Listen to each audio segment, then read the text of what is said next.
Welcome, sir. Okay. Welcome, madam. Thank you. We are waiting for the participants. Yeah, okay, no problem. The When slide. the participants reach 50, we can start. Okay. The slides are moving now. Just now, I will just yesterday. Yeah, is it moving now? Yes, sir. Yes, sir. Yes. Okay, fine. Okay. Yes.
How was the experience, sir?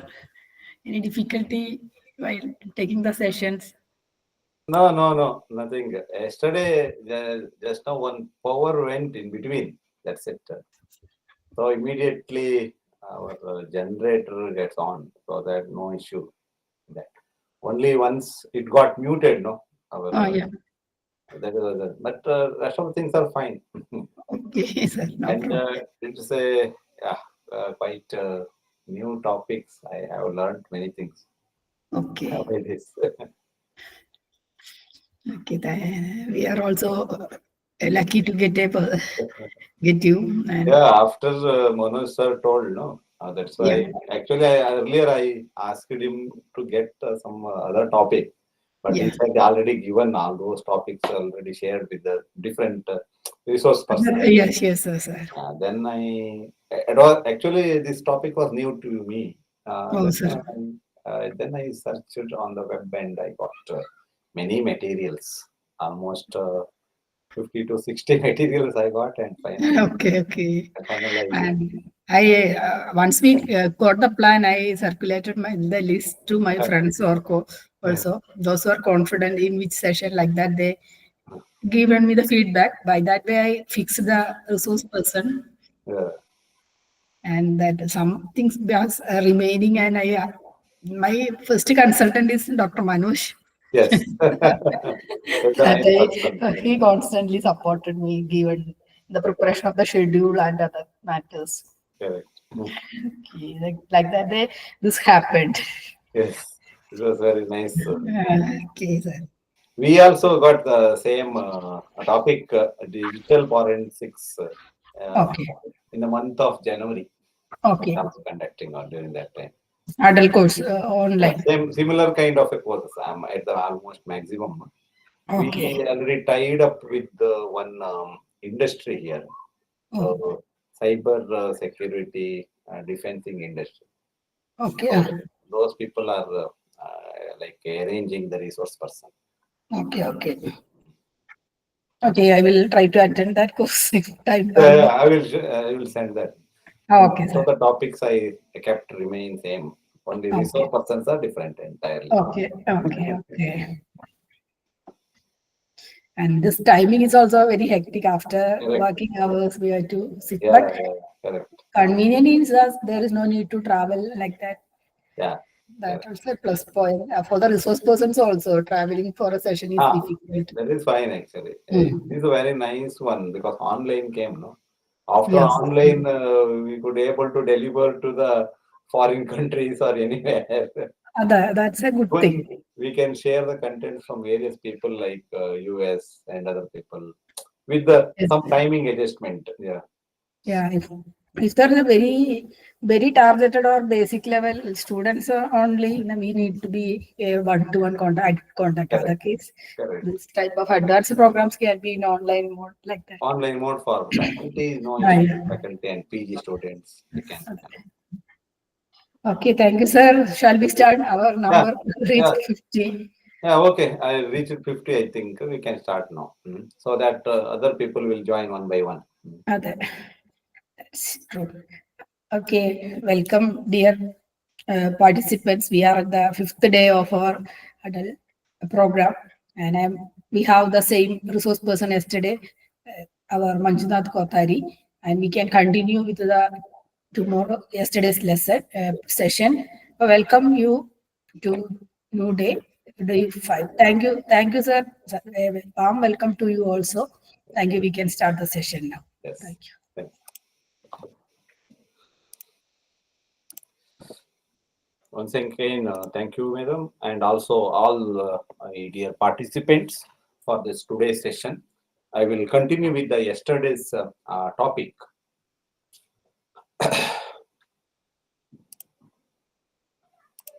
Yeah. First, I will finish the previous topic, and later I will come to the today's topic. Yesterday topic was midterm attack was not completed. So, what is this midterm attack? Midterm attack is actually invented by the MIT Research Establishment Center, and this attack has been invented for the purpose of safeguarding various organizations. It is a defense kind of an attack for stopping the attacks or minimizing the attack. Usually, various organizations they're cautious about the safeguarding their digital assets as well as the networks. But these adversaries are always one step ahead, always trying with the other new different tactics, and they will target the particular system. And the result is no matter how hard we wish to defend our systems, one or the other way they are trying to attack anytime or anywhere. What is the meaning of this meter? Meter is MIT research establishment. Attack acronym is adversarial tactics, technique, and common knowledge, which provides with a one framework for enhancing our endpoint security against various evolving threats of the current. What is this framework? It's a kind of a knowledge-based adversary tactics, techniques, and procedures always called as TTPs. T stands for tactics, another T stands for techniques, and P means various methods or procedures. What is the purpose of meter attack?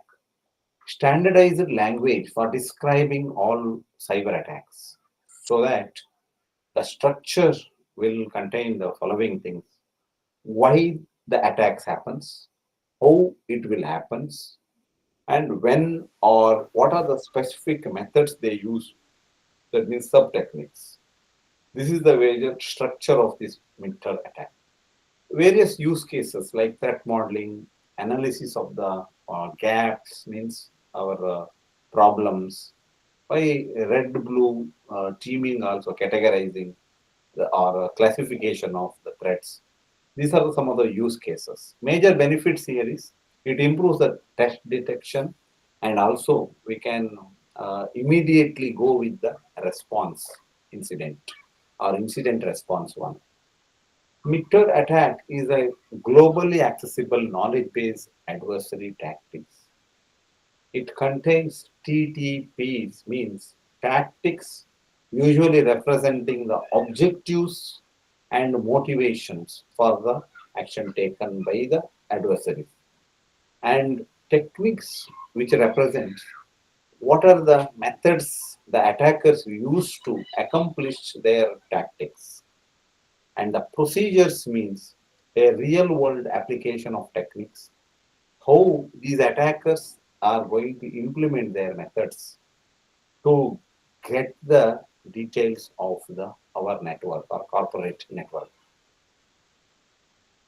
So this is called a pyramid of pain, actually invented by the David Bianco. And according to his pyramid, which contains the three important layers, and basically there are six total sub layers. The lower part of the layers, which talks about hash values and IP address, whereas the hash values are trivial for the attacker, even little bit easy in case of the IP addresses, but little bit harder kind of a challenging here it is for the attackers is it is domain name systems, and it will give some like a problem for the attackers is network or host artifacts are proper, and these attacks can be stopped with the various tools as well as TTP. TTP means tactics, techniques, and procedures. Very tough time for the particular. This is called as a overall pyramid of pain for the attackers or adversaries. For the purpose of attack has been stopped by using this particular pyramid of pain. What are the basic components of the MIT attack? The framework will contain the seven such components. Tactics, which is gives the what are the various tactics they use these particular intruders during the time of attack. Techniques means answering how to achieve these tactics because adversaries were used to have the various techniques or tactics, and the which will give the technique will give the method name. Sub techniques means various subdivisions of these particular methods, and procedures which explains what how these attacks are made. The mitigation component applied to preventing, detecting as well as responding to each technique. The component called groups means the meter attack tracks various adversary groups and maps them. Means we can classify them separate groups and we can map them to block for the particular attack can be stopped. The seventh component is the software. It lists the various tools and software which is employed by the adversary. So this is how this kind of a TTP works with all these components. The various sub-techniques which includes, for example, the tactic which have like a sub-technique which accomplishes the tactics, various tactics can be known. Similarly, the software which implements by making use of that tactic, and the threat group uses the software, and also sub-technique which uses the threat group for defend against the particular case. And metadata, which includes the various sub-techniques, and that is defined there. And the procedures or examples and included in the like methods, and the mitigation techniques and detection techniques will be included. There are observed TTPs, the tactics, techniques and procedures. This is the a knowledge-based development analytics which we use, and various threat attacks are stopped based on their work and the type of attack. Here it is why this particular meter attack can be used. Answers why for adversaries' actions. Always they may take in the three different categories. Enterprise network will be blocked by these people, or a mobile network, or industrial network. So any particular network that can be stopped with the one or the other different methods. Usually enterprise, they may use 12 different tactics. Whether the mobile networks, they may use 13, and industrial uh, things, they will use 11. How the pre-attack will take place first, that means technique wise. Enterprise, mobile, ICS, the different techniques they may use. How these things will be happens in the midterm. The tactics, platform, permissions are required for this, for the regular users. Effective permissions will be given for the privileged users, and the data resources which provides the various data collections and detection of the technique. What exactly are, what are the techniques the adversaries stops can happen? The actual implementation of each techniques, like for example, individual technique as a page for descriptions. Yeah, here is how the implement a meter attack framework into our defense with the 5 different steps. First step is we have to use the reference library with respect to our network systems. Then we need to map defense controls. For example, various red indicates that this is the required uh, space for the attack. That means we need to give the attention to this particular space. Then such things will be mapped for the defense controls. In the step 3, we need to tune the detection. Then also in step 4, we need to give the awareness to the employees of the system or a particular corporate network, and emulation of these intruders, which can take place in the 5th step. The major uses is, first you can plan your strategy properly, then we can build our defense systems. After building the defense systems, we need to monitor the a type of attacks or a pattern of attacks. The We can take it as some of the references as a guide. Then we can determine the type of threats and finding a solutions to eliminate such kind of a threats. And finally, overall, we can assess this particular various vulnerabilities which exists in our system or network system. Again, we can plan for the betterment of the security. The cyber kill chain, which is almost similar to the Twitter attack, which is happens in the 7 different steps. Second, reconnaissance means we are going to collecting the data like emails as well as the user credentials. Then we need to, they are going to weaponizing, means crafting and targeting the cyber weapon, like a malware can be installed over the system. Then delivery, sending the weapon by using a phishing or a web links, or some of the removable drives that can be shared. And in the step 4, exploitation takes place using the weapon to breach, and they are running the code on the host system to destroy the entire network.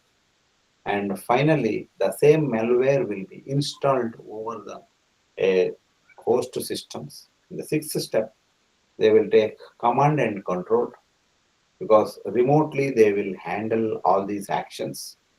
And at the end, 7th, actions on objectives, means executing each one goal. That means data exfiltrations. They may take it from the particular system or a corporate network. How the cyber kill is different from our meter attack.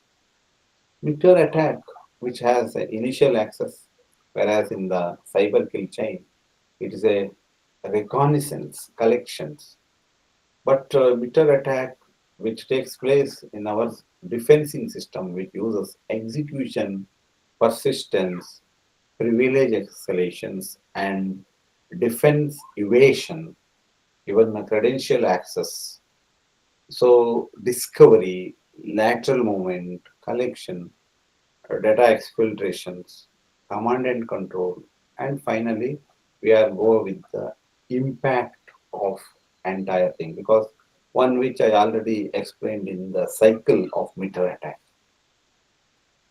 So this is how the attack flow will take place in the network.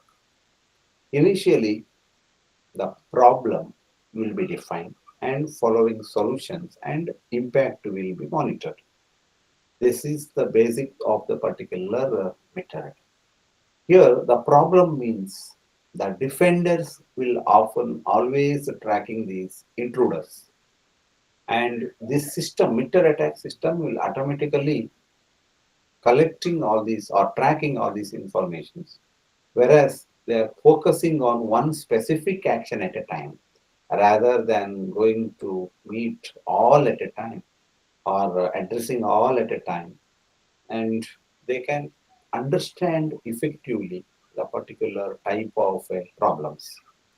Then create a language for the solutions. That means associated tools can be used and it describes the flows of attacks, techniques, and combine these flows into the patterns of behaviors. Finally, the report will be generated so that defenders and leaders can understand how these intruders operate and compose our automatic techniques into the attacks so that we can understand it in a better posture way. This is the impact of the attack flow. So that is why we are using the following steps in that. The three phases of steps are used. First phase, which includes reconnaissance and weaponizations, and in the second step, intrusion detection by using the delivery, exploitation, and installation methods that can be monitored.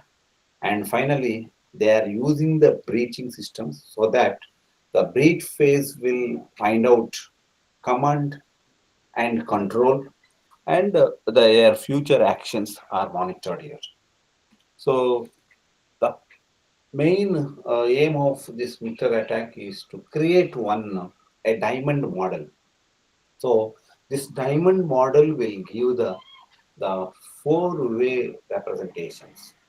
One side, it gives the uh, what kind of a people attacking the network, means adversary classifications, whether an individual person or a group of people are targeting our network. And in the second aspect, in this diamond model, there is a capability of these adversaries, means whether they have the malware installations or already exploited with some problems. And third parties of this particular diamond model, which includes infrastructures. What infrastructures they are targeting, whether only the IPs, that means IP addresses of the host systems, or domain names of these host systems. And the fourth category, which gives the fourth corner of our diamond model, which signifies that whether the victim is an individual or an entire network, like a corporate network. So in each steps, the diamond model has been drawn. So the first types of graph, which gives that a dotted line, which says that attack graph, that is possible attack graph. And second diamond representations, which shows that a solid rhombus, always it represents already the active attack is taken place. So this overall graph which gives that in each step, for example, reconnaissance phase, there are two diamonds and which gives that informations whether who is the victim and what is the adversary capacity and which infrastructure they are collecting. Similarly, in the weaponization, so who are the adversaries for these people and what weapons they are using, like whether they use malware or anything, and how they deliver this, whether they installed or they just know trying to exploit anything.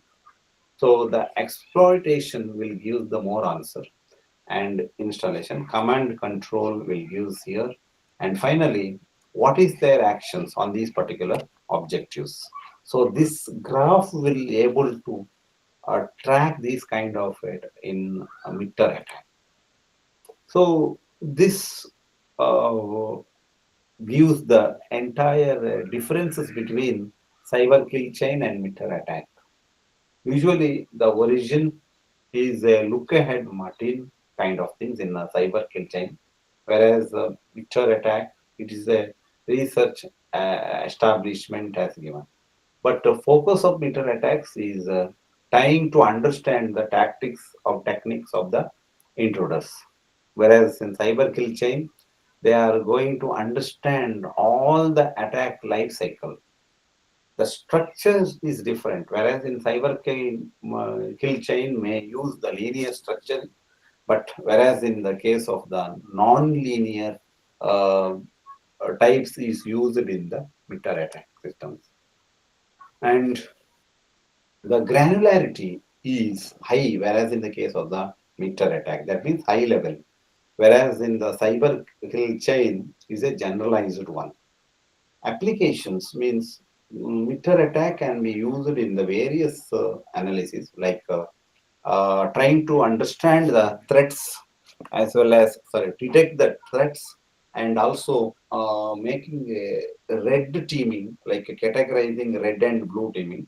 The dangerous one we can categorize separately, and also we can make use of the forensic analysis. Whereas in the case of the cyber kill chain, a threat intelligence is understood because of the various, for example, even incident response also can be understood. That is applications. Whereas in the life cycle of the coverage means which focus on external network based attacks in the cyber, but it focus on comprehensive from initial access to impact. And this meter attack can be used by both the teams, blue and red teams, even a threat hunters and IR teams also, incident response team also. Whereas the cyber kill chain is used by threat intelligence analysts as well as incident responders. That is about the meter attack. Now I will start with the phishing and biting. Phishing is a fraudulent communication. It's mainly to designed for the purpose of stealing credentials or data of any person. There are four categories: spear phishing, link phishing, attachment phishing, and voice phishing. Whereas the biting takes place, it is going to give the chances for the various victims in such a way that by offers like free downloads, or they may keep some infected USBs on public place, or sending various links on WhatsApp or any other social medias. Like that, they are, this is called biting. The impact of both of these is credential theft, ransomware infection, as well as data breach. The phishing attack is a type of cyber attack usually. Here the attackers will use social engineering, and it is very hard to deceive, and they trying to impersonations, and they are going to use psychological tactics for the uh, convincing the particular a victim. Phishing techniques which uses impersonations, urgency, and deceptive links and attachments. Usually, the person who is sending the phishing email maybe pretend to be someone you know or a trust, and also they are having an urgency of your account will be locked. Act now immediately. Such kind of a messages they may pass, and this they also sending the a fake login pages links or some invoice files, etc. The impact will be directly financial fraud, most of the cases, and serious data breaches of a company or an individual, or identity theft of a person or a company's details, even ransomware or malware infection, and steep operational downtime and reputational damage for the brand of the company. How do the phishing attacks work? The phishing attack works in the following way. Initially, attacker will send an email to the user. User will click on that particular link and it directly goes to the phishing website, and then attacker collects the user credentials, and the attacker uses credentials to the login, and they are going to store it in their database. The types of phishing can be following. Email is a common one. A spear phishing means directly targeting the particular user or a particular network, or also called as a whaling. Whaling means the they are targeting the chief person of the company, like a CEO or CFO or such people. They are trying to install such or getting the information of that person. Next, a clone phishing, like already one email is sent to the same user, and in the follow-up email will going to damage the system. And also SMS phishing is there, that is called smishing, and voice phishing, always called wishing, even HTTP phishing and pop-up phishing. Is whereas in the clone phishing, a legitimate phishing it is, and it is previously delivered email is copied and altered by replacing the attachments or links with the malicious versions. Here, attackers used to resend the email to the same victim, and they are trying to trust the familiar content, and unknowingly the victim is interact with the harmful elements. Whereas in the HTTPS phishing, attacker use HTTPS websites, and these websites will always appear secure, and but they are fake, and it looks like genuine one, and but these are fake one.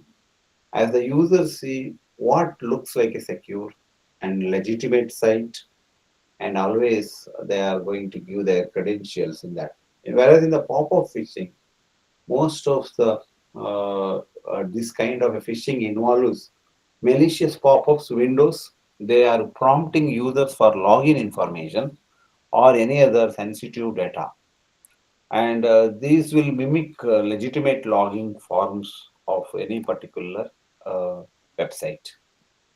The phishing trends as on today in 2020-25, phishing landscape is very dangerous, and also it is a dynamic than the earlier system. Whereas in the nowadays we have a phishing, which is kind of a voice phishing attacks, and they are surging and capitalizing on rising use of a remote IT support, because the AI tools they are going to use for this kind of a phishing, and it always mimics the same person, one who you trust on the other side. They will call with their photos or any other things, and finally the users will become the victim of this particular target. Even captcha shielding. Most of the attackers nowadays integrating captchas on the phishing websites because this gives them a trustworthy mechanism for these users. So they are going to bypass an automated detection. Next, they use AI tools like fake AI bots can be used or a portals which always mimics a trendy platforms. Crypto scams, most of the time fraudulent. They exchange like even cryptocurrencies, wallet signups. So they may use these kind of a new techniques nowadays in the tool. How an organizations can withstand with this kind of attacks, phishing and biting. They can use, as yesterday I told, two-factor authorization or multi-factor authorizations. Strict password policy can be used. Even anti-phishing training for employees may use. Some of the best practices which can prevent the phishing attacks means be wary of hyperlinks and attachments in an email. Next, always we have a backup system copies of the any particular individual system or a network systems. Always you need to ensure the HTTPS connections and always install a very good firewall system in the network and or you can use some anti-spam solutions also. What is biting? Biting is a cyber scam which uses an attractive offers for users such as a free movie downloads or USB drives left on public to trick the individuals into compromising their securities. Usually, these biting techniques offers and often contain malicious software designed. They are trying to get the personal data of a particular person, and these kind of a biting, which preys on human curiosity and greed, so that making people act before thinking about their risk. It is a unique and how it exploits your desire for something free or exclusive. The key target of this biting, they may target on individuals also, like because they take the advantage of the curiosity of the free items. Outcome here is they use the personal information of the person, or they may install some malwares on the systems.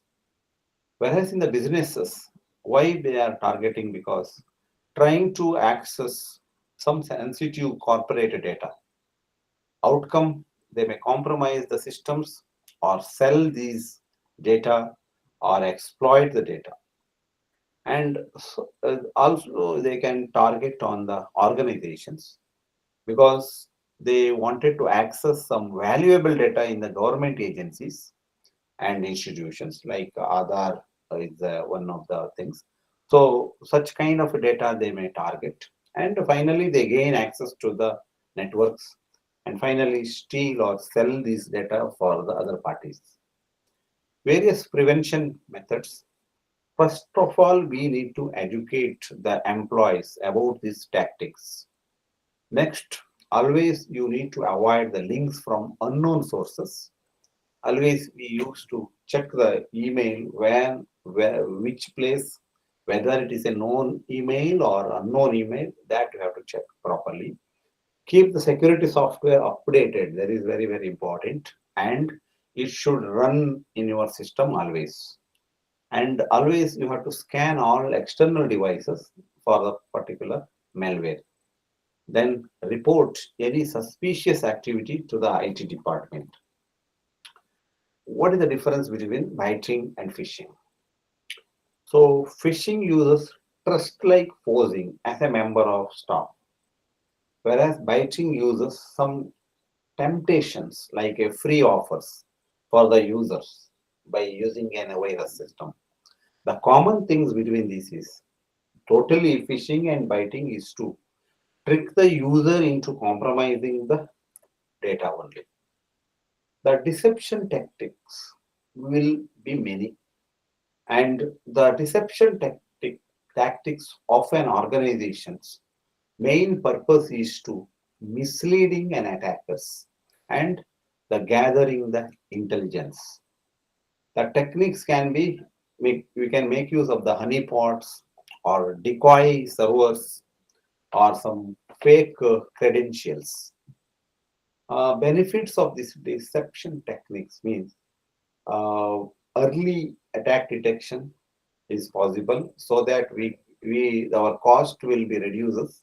Incident response team may not to take any actions if it is a early action detection, and we can integrate this particular deception tactic with the mid-term attack so that we can map to the discovery and command and control phases of the mid-term attack.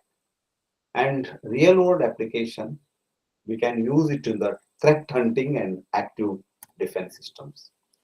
So the first step is here is threat detection and incident response. How these threats are detected? By using decoy interaction.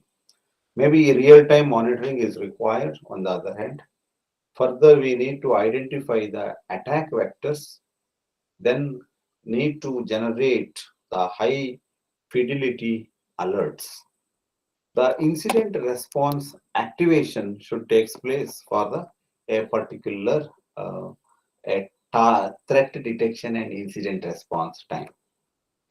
This is one the case study like insider threat mitigation, how we can stop all those things. So let us see, there are two important target entities. One is insider threat attack actor. Another is a person, the security team actually, or a particular team who is going to look at the particular these activities. And what the security team will do is, the security team will make a one honey tokens in the internal networks. And these internal honey tokens are trying to get or the main intention of this is to find out the internal threat actor who is going to uh, interact with the outside one. They are going to start with the decoy assets and byte credentials of this particular insider threat will take place initially. Then security team will get a security alarm through the honey tokens, which is generated for the purpose of finding who is the insider threat actor. So this is called insider threat mitigation activity.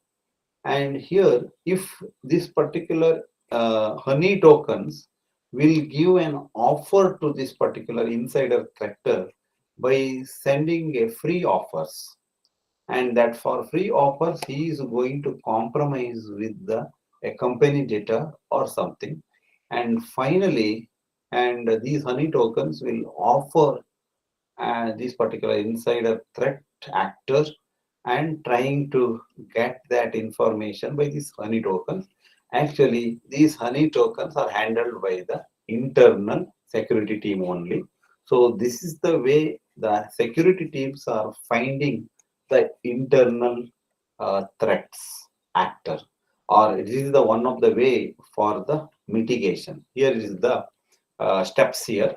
First, they deploy the byte credentials and honey tokens as a first step. Second step, they use to monitor usual activities and interactions with the decoy assets of this particular actor. Third, they are providing some detailed forensic data. And another way to avoid this particular, another way of a deception technology, what we can use is ransomware defense. Usually, ransomware viruses are dangerous, so that we can use deception technique to divert these kind of a ransomware attacks. Just like in a proxy server, how we use the proxy server, and the user or attacker is trying to attack on a server, and they are attacking only the proxy server. Likewise, this is a kind of an ransomware attackers attention diverse systems by using the decoy files. Credential theft prevention. It's a one more kind of a deceptive technology which helps to solve the problem of creating fake credentials and decoy accounts that look legitimate to the attackers. Next, how to stop these kind of a zero-day attacks or exploit. So the deception technology which offers some of the reliable solutions by delivering by like a enticing the target designed to identify these exploits in a real time so that we can mitigate this zero-day attack by making use of this deception technology. And finally, the active threat intelligence and forensics. So, which use of by that one more type of a deception technology used to like a use the or analyze the threat intelligence and carrying out through the forensics. That is about the fighting and phishing. Now I will like to start with the today's topic, that is vulnerability assessment. Any doubts or any questions for the previous topic or meter attack or phishing and biting? Can I continue with the next topic? So open VAS. It is a open vulnerability assessment scanner systems. This is an open source system only. So what is this vulnerability assessment? The vulnerability assessment is analysis of weaknesses of any particular network or a host systems. Why this is required means which analysis will give various threats of for the particular assets, and this kind of a vulnerability means reduces the risk of the system or a network. So usually risk has been calculated means for number of assets into number of threats into number of vulnerabilities. If one system is vulnerable, the entire network can. So what is that vulnerability assessment? The vulnerability assessment is a process which is going to identify or classifying or addresses the security weaknesses in an organization's IT systems. The vulnerability assessment is a regular monitoring of a cyber security defense systems. Here, the organizations can fix these issues by uncovering vulnerabilities. Like, for example, covert vulnerabilities can be fixed by making use of the vulnerability assessment, or misconfigurations can be found out, or outdated softwares need to be scanned here, or any security gaps involved that can be because tomorrow the security gaps may give the chance for the attackers on attack on the particular network. Why we need network vulnerability scanning? Why it is very important?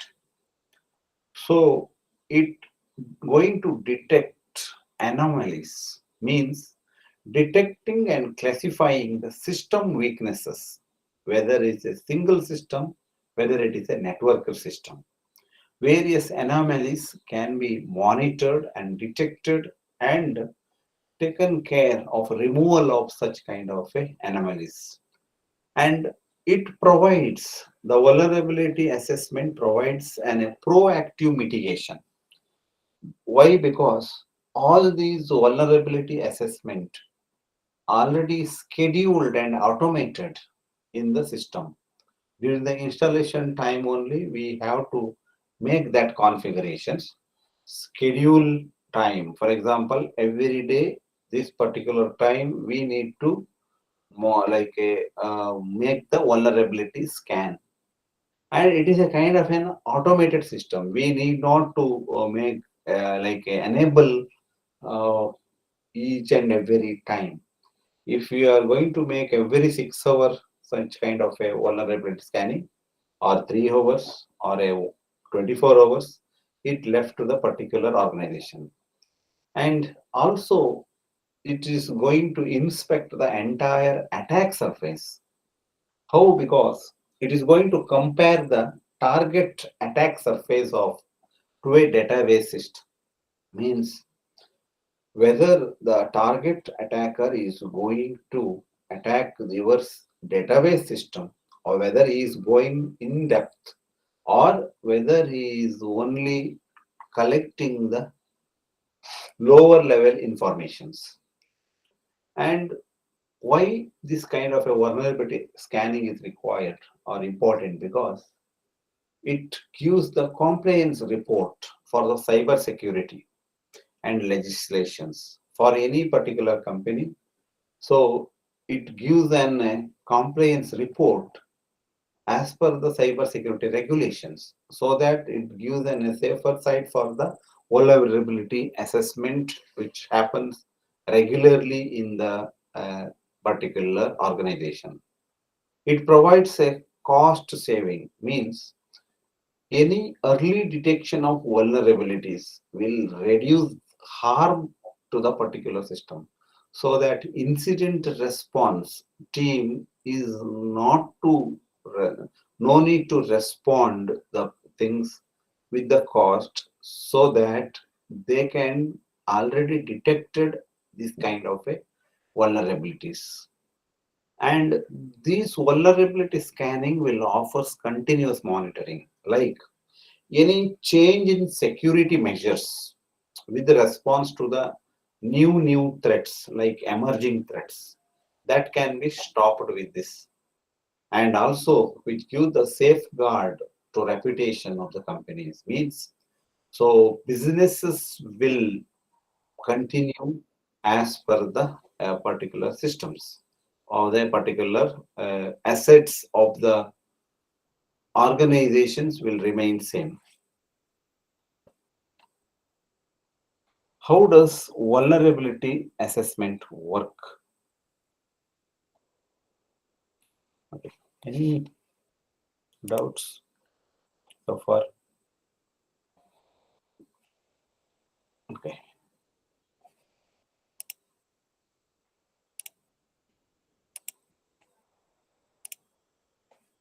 How does this vulnerability assessment will work, or scanning will work? The vulnerability assessment process typically involves these steps, like identification and classification, and analysis, the risk assessment, and remediation.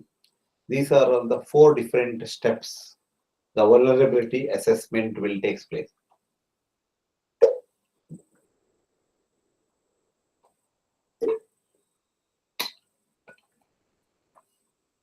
So let us see the one of the case study, a corporate network. How these vulnerability scanning will take place. There are different types of vulnerability scanning. One is external category, another is the internal category. Whereas in the internal scanning or a vulnerability scanning, it is going to scan within the firewalls, means switch or a server or a workstation, or all the different users which is present in the corporate network. The external scan, which is going to targeting on various server as well as web server, because most of the emails which will pass through this particular internal, that is firewall systems, through these external email server only. And even internal email server is also we have to make some kind of a external scanning. Okay, what are the 5 signs of any organization they require vulnerability scanning? So these are the 5 signs. First one is outdated software systems. Most of the organizations will use legacy systems and outdated softwares. Then these are often targets for these attackers due to their lack of recent security updates. Another sign is cyber security incident increases. In particular organization, more number of cyber security threats are there means you need to do the vulnerability assessment for that particular network. It's required. That means need of the hour. Expanding attack surface. With the new technologies as well as an expand your network, the potential entry points for the attackers will increases. Next sign is which gives that a regulatory compliance requirement. Any industry which mandates some regulatory security assessment, it is a crucial for to stay the compliant to avoid the fines and many more. No recent security audit has been conducted. That means you need require in your organization a vulnerability scanning or assessment.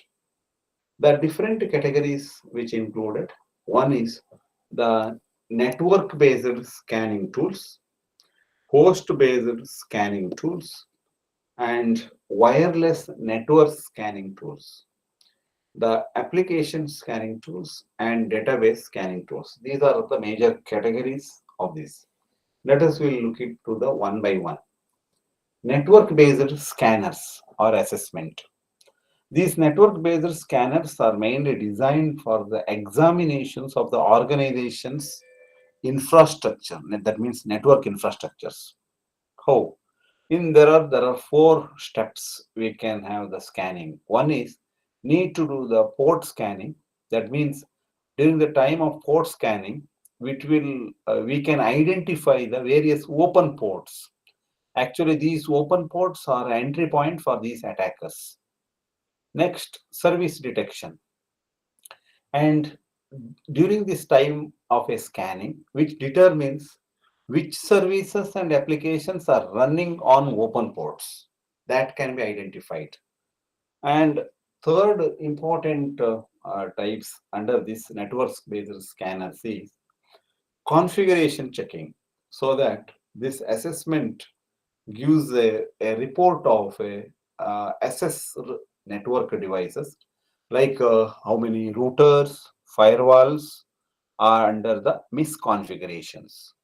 Means some of the important files are allowed outside, or some of the files like infected files are coming inside because of these misconfigurations. Next, vulnerability identifications. We is always going to compare the discovered services and configurations against the database of the vulnerability. Next, we have host-based scanners.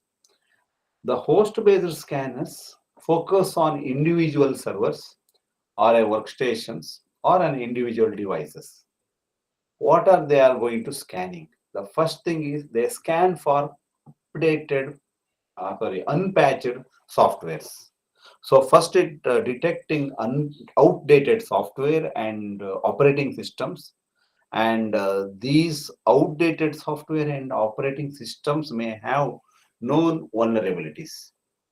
Then they use to check system configurations, evaluate the system settings and configurations for identifying the potential security weaknesses. Then analyze the file integrity, whether any new file has been uh, present inside the host, or any particular critical file has been modified by an intruder. All these things need to be scanned here.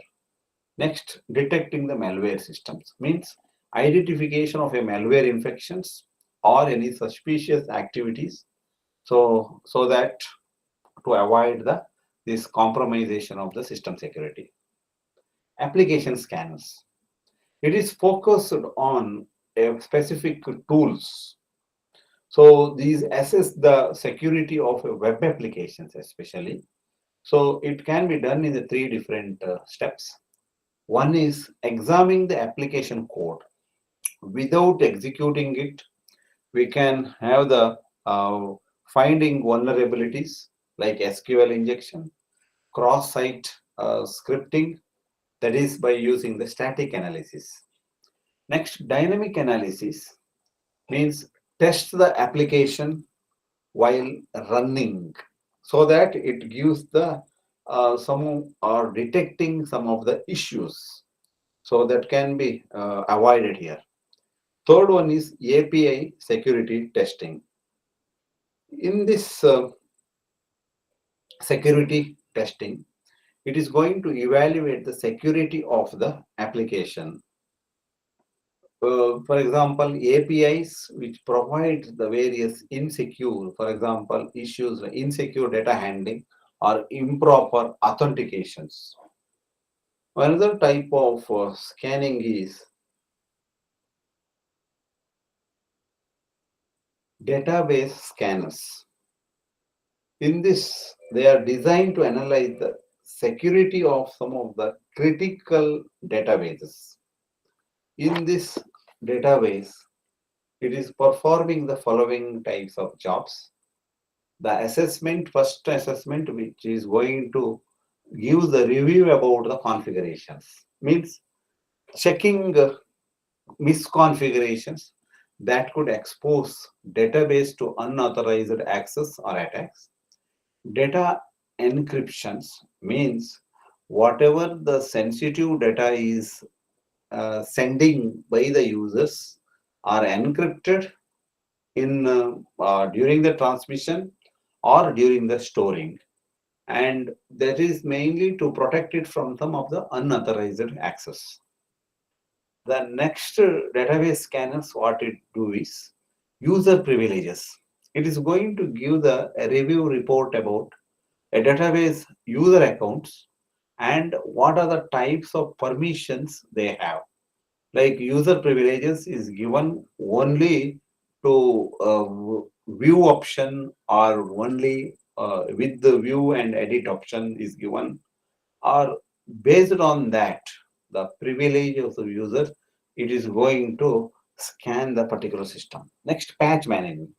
Various outdated database softwares will takes place, and such kind of things will be identified here. Finally, the cloud-based assessment or scanners. The nowadays the cloud-based scanners are very important because of it will perform the following jobs. One is the cloud configuration checks, means assessing the cloud infrastructure settings, that is mainly to identify the misconfigurations. Because of these misconfigurations, cloud misconfiguration of the cloud lead to the security breaches, means entire cloud data can be deleted or entire cloud data can be taken by the intruder. So API security, which evaluate the security of a cloud-based APIs, that is to ensure they are protected against unauthorized access and data leakage. The third type of scanning in the cloud basing is identifying and access management. This reviews usually the cloud user permissions and access controls to prevent unauthorized access. The cloud service provider security. So it going to give the analysis on security posture of the present cloud services which is provided by the third party vendors, because all these cloud providers depending on the one more party, that is third party vendors, and based on that they are providing the services to the users here, and during that services these cloud service providers need to take care about the scanning. They are not rely on the third party vendors. They have to ensure the meet the security standards by the third party vendors or not. If not, they can block the such kind of a third parties. What are the vulnerability testing processes? The testing process which takes place in three different phases. Phase number one is called planning phase. Another is discovery phase. And also we have the analysis and reporting phase. What is there in the planning phase? The planning phase, which is a kind of a vulnerability testing process beginning. So the careful planning is very important. So here we are going to define scope of the testing, that is vulnerability testing. What is the scope and what are the main objectives after the testing, and what are the methodologies that can be used to make sure the testing aligns with the organization security goals as well as the compliance requirements. And further, the second phase is called discovery phase. During the discovery phase, we are going to first collect the informations. So it automatically scanning tools will manually testing techniques will identify the potential weaknesses. That means collect the informations. That is weakness informations across the IT infrastructure. And further, with comprehensive assessment provides a detailed understanding of the organization's attack surface. So which is the attack area, or we can identify the particular vulnerable area. In the third phase, that is called as analysis and reporting.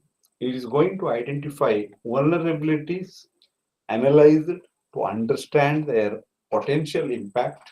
What is the impact of this, like this kind of a vulnerabilities, whether it's harmful or not, and we need to prioritize them based on the type of like impact.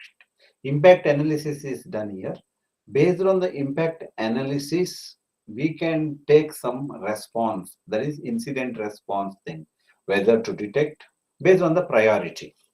And a detailed report has been generated during this time, that is to outline the findings of the vulnerability and their severity, how much they are severe, and we can give some kind of a remediations. That means solutions for the a particular type of attack or a severity. Based on the severity only we can take. So this is the detailed process which gives the vulnerability assessment scan process, which involves first initial with the data collection to the report analysis. The first phase, which involves the discovery, later scanning the port, next identify the service fingerprint, similarly OS fingerprinting, unconfirmed vulnerability checks and confirmed vulnerability checks, further policy checks and report analysis.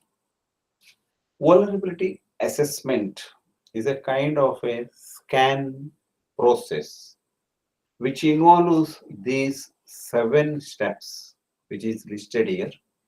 And first step is the discovery. What this particular discovery will do? The asset discovery means it uses the following tactics to scan this particular assessment. That means vulnerability assessment will take place of the for the target, whether the target system is alive or not, by making use of the following commands. One is using ICMP, Internet Control Message Protocol, or Address Resolution Protocol pinging, and TCP as well as the UDP ping also. We can discover the system, whether it is discover the target system, whether it is a present or not. Next, port scanning. To identify the open ports, main aim is to identify vulnerable ports. Open ports are nothing but the vulnerable ports only. By making use of the Nmap, means one such a library or a tools that can be used. Likewise, we have the many such open VAS and other things are there. And SS is also one more type of thing. Here, the network port scanners will make use of the TCP scan or a synchronization scan or UDP scan. It depends on the port number. Maybe we are going to use port number 1 to 65,535 port numbers. Local port enumerators. They can make use of the following protocols: SSH protocol, WMI protocol, or SNMP protocols. Service fingerprinting. What type of services provided by the target system? And this section includes settings of that particular attempt to map each open port in during this particular service. Maybe it is a email service, whether it is a file service, or it is a kind of a uh, various like a streaming services, anything, so that we can attempt to find whether it is a open port. These services are given in a open port or not. That is called as service fingerprinting. There are methods or maybe many, like we can make use of the banner grabbing as well as the IP stack analysis. So service fingerprinting for customer configurations, we can make use of the map custom port for the service based on the service names, or we can make use of the default service properties. OS fingerprinting, like service fingerprinting, we can also identify the operating systems. Which operating systems are used by the target systems? Like collected from the previous scan stages, the scan attempts to guess which operating system is running and matching of this fingerprint against the data which is returned from the various network pairs. So it is simple to extract some of the useful information from the web server banners, and we can make use of the Nmap, whereas Nmap O indicates that OS detection, which enables the OS detection only. Next two steps, which involves unconfirmed vulnerability checks as well as the vulnerability checks. Whereas in the unconfirmed vulnerability checks, it is basically including a checks based on the patch and the version information. If it is the older version, then we need to like update the patch. And these checks will determine that version of a software. And it is known to have an issue, but does not confirm the specific issue which exists here. Maybe example that version of the software which ships with the default password, so that the check could determine that version of the software is present and may have default credentials even if the credentials has been already been changed. Whereas in the case of the confirmed vulnerability checks, which may go step further than the unconfirmed, such a way that by making use of the specifying the specific OS. So here in confirmed vulnerability checks, we need to know exact the specific OS system or specific application has been a vulnerability, or a specific OS has an vulnerability, or a specific version of the software is having a vulnerability. That is called the confirmed checks. Common vulnerabilities and risk. The common vulnerabilities are outdated softwares. That is the one thing. Next, weak passwords. Then unpatched vulnerabilities. and configuration issues. What are the effective vulnerability management practices? The effective vulnerability management practices involve these four steps. One is the regular routine testing need to be conducted. All the vulnerability testing, always called as vulnerability routine work, because most of the quarterly or semi-annually vulnerability testing, which helps the organizations stay ahead of emerging threats or ensure that their security posture remains robust. And prioritizations. We need to more focus on most critical vulnerabilities first, based on the report, the based on the severity, on based on the impactness. We need to prioritize the a particular vulnerable unit. And comprehensive coverage, ensuring that all these aspects of the IT infrastructures, maybe routers, database, web applications, networks, endpoints, these are thoroughly tested for this is a kind of a comprehensive coverage of entire network. Training and awareness, yes. We need to educate the people who is using these kind of a systems or a corporate networks, like most of the employees. That is the more important. In open WAS is a kind of one type of a tool for the particular vulnerability assessment. Open WAS stands for Open Vulnerability Assessment System.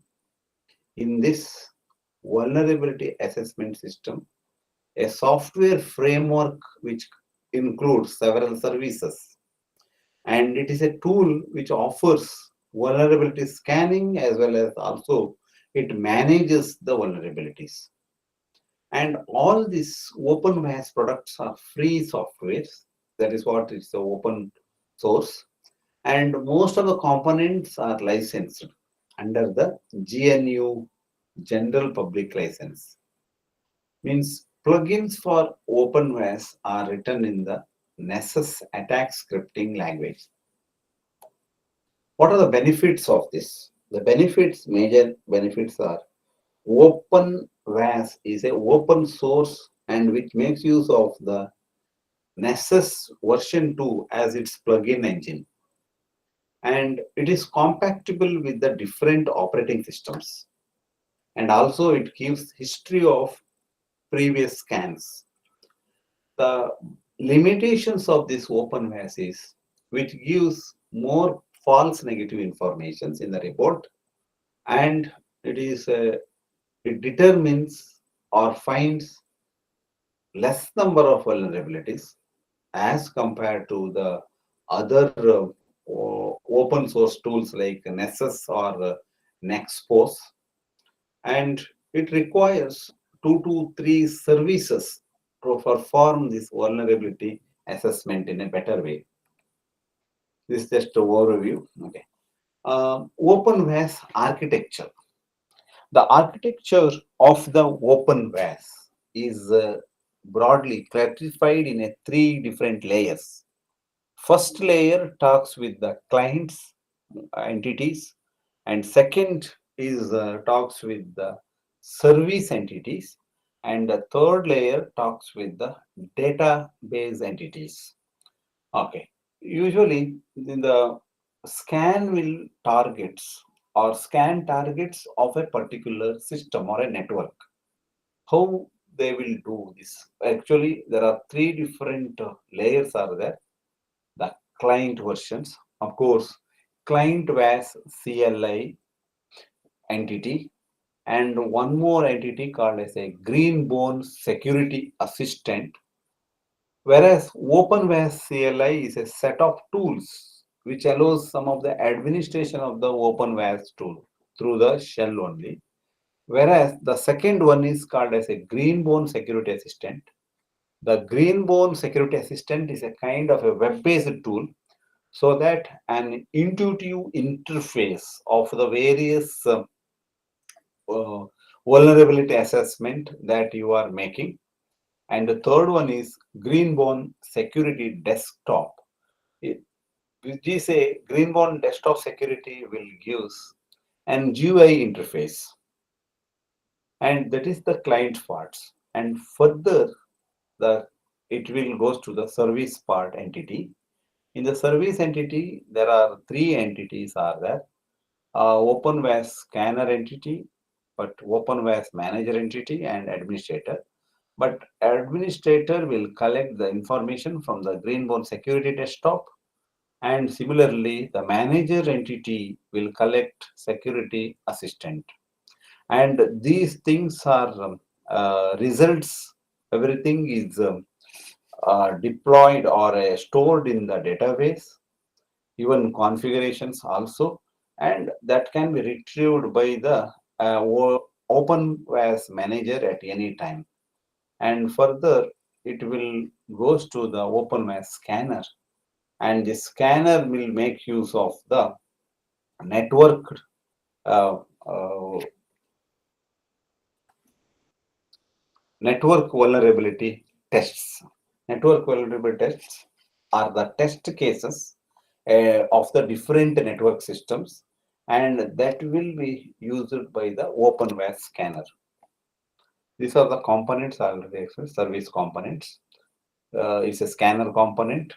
Usually scanner component which allows scan of the host name with the, of course, it is a IP along with the port number is an example.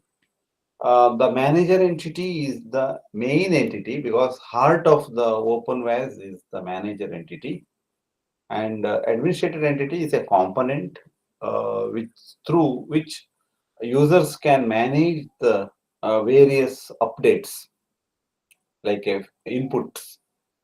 Data components, it is a NVTs, it's a container feed. Most of the test cases that detect the vulnerabilities, which are currently over 20,000, and that is deployed in the, these are the test cases which is present in that. And results and configurations are the PostgreSQL system database. It reports, which contains the various reports, which is collected, and entire configuration of is the stored in that.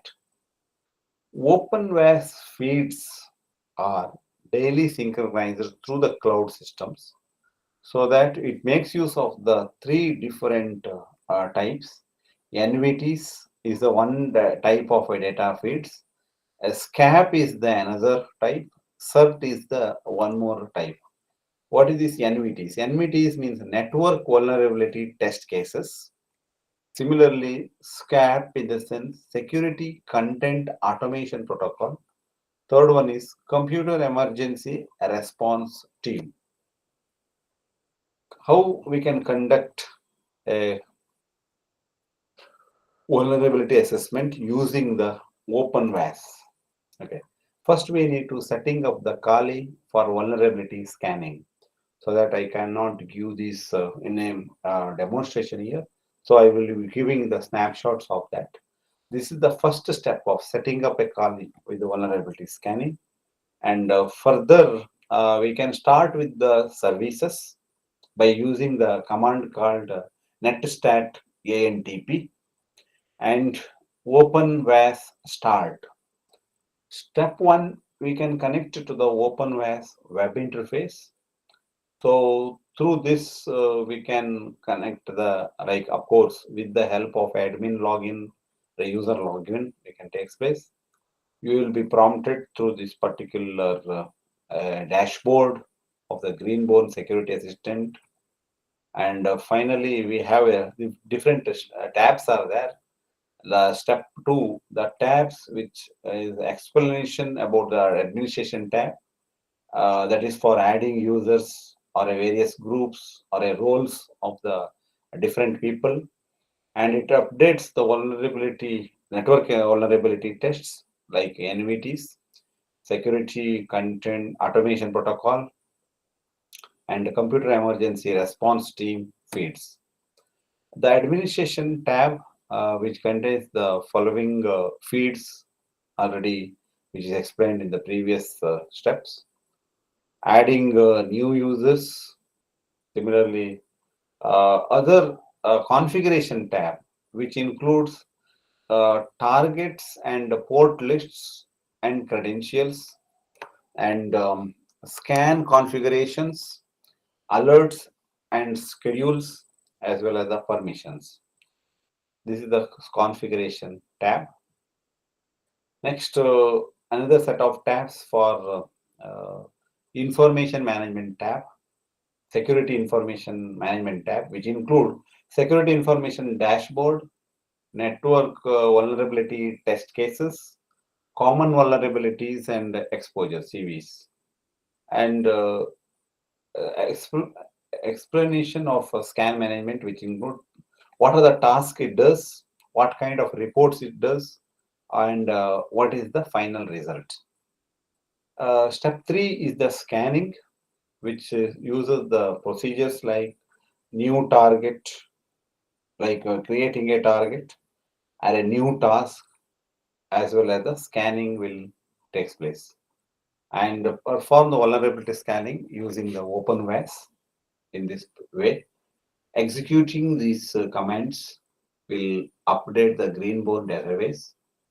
So this will give the type of the following terminal window and press enter, like a sudo gvm -start. So the Firefox browser will open automatically, and if you click advanced, the Greenbone Security Assistant login page will display, and it will use this particular dashboard, which include tasks, reports, results, various vulnerabilities, and nodes and overrides. And this task page is displayed.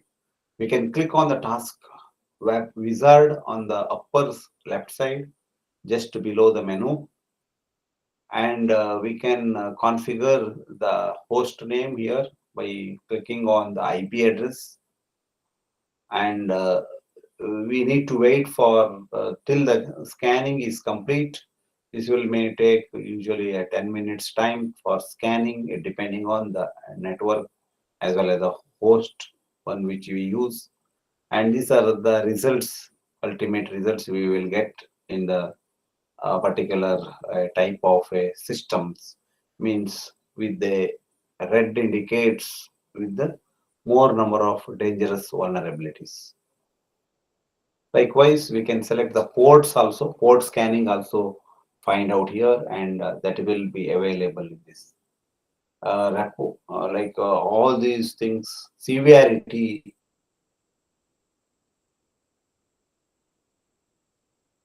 case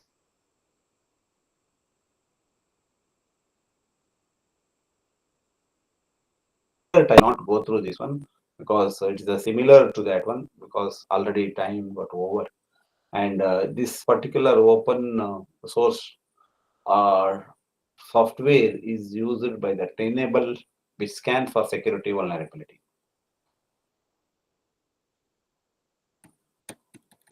Yeah. Any queries? Thank you. I have finished on time. Thank you, sir. Thank you so much for your session. Okay. If participants have any doubt, they can raise the question now of this session or previous day session. Yeah. My question is, which are the tools we must procure Ah. to ensure the security of a system in an academic institution? Yeah. And Academic which institute. are which are the open source available? Yeah. Otherwise, These are the open source, actually, OpenVAS and Nessus and Ness Expose. These are the open source one. And of course, these are licensed one with the open licenses. But there are few things are enabled along with our firewall systems. So that may helpful, because it depends on the firewall also. If you have a firewall system like Cyber Roam is a one such firewall systems. So in that they are embedded with this kind of a systems like vulnerability assessment systems that can be procured one for the organizations, so that it will give the more informations about the, because if the same firewall systems if you use, it is more compatible also, like with the entire network, organization network.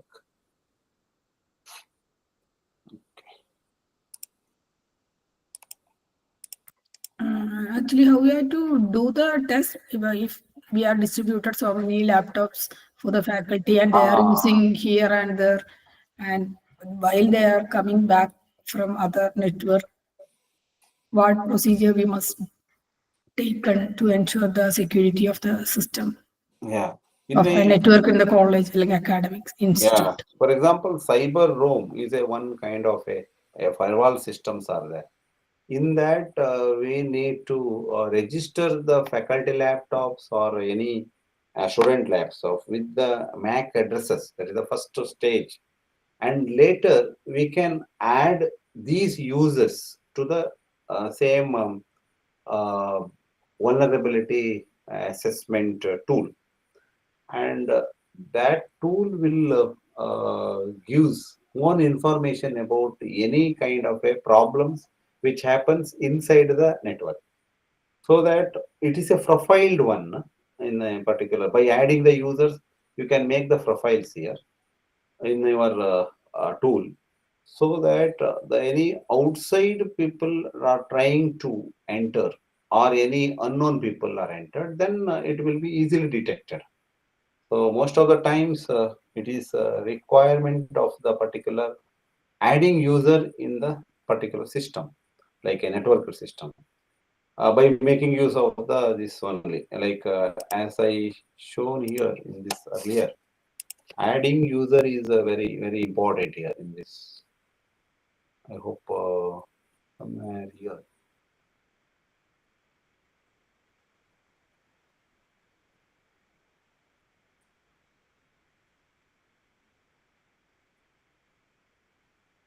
Adding users and groups or roles. This is the case. You can add. Similarly, the cyber roam is one of the proprietary software actually, and that will give the more security than this kind of a open source one. But open source also better will give the results in such a way that how you configure with the existing firewall systems. That is more important.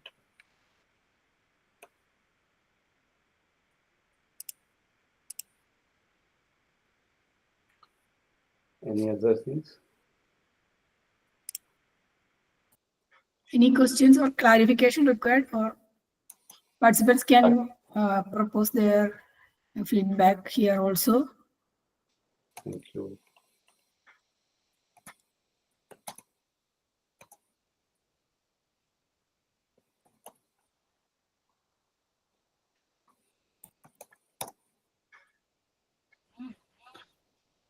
If any doubt, kindly raise your hand. Otherwise, we will have to stop this session and the resource person is waiting. Okay. Okay, thank you. Thank you very much, all of you.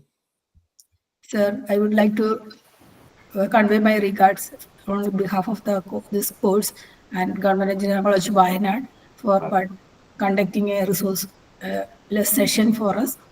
And you conducted 2 sessions for us, and it was very informative and supporting. And we will give you all success in future also. Thank you, sir. Thank you. Thank you, Ranjan. Thank you. Thank you, one and all, for providing me an opportunity for serve as a resource person in this ATAL FDP conducted by the Government Engineering College of Wayanad. I'm thankful for the entire management and HOD and all the faculty members, and more especially my thanks to all the faculty members who have attended in their evening sessions. Thank you. Thank you, Ananda. Thank you, sir.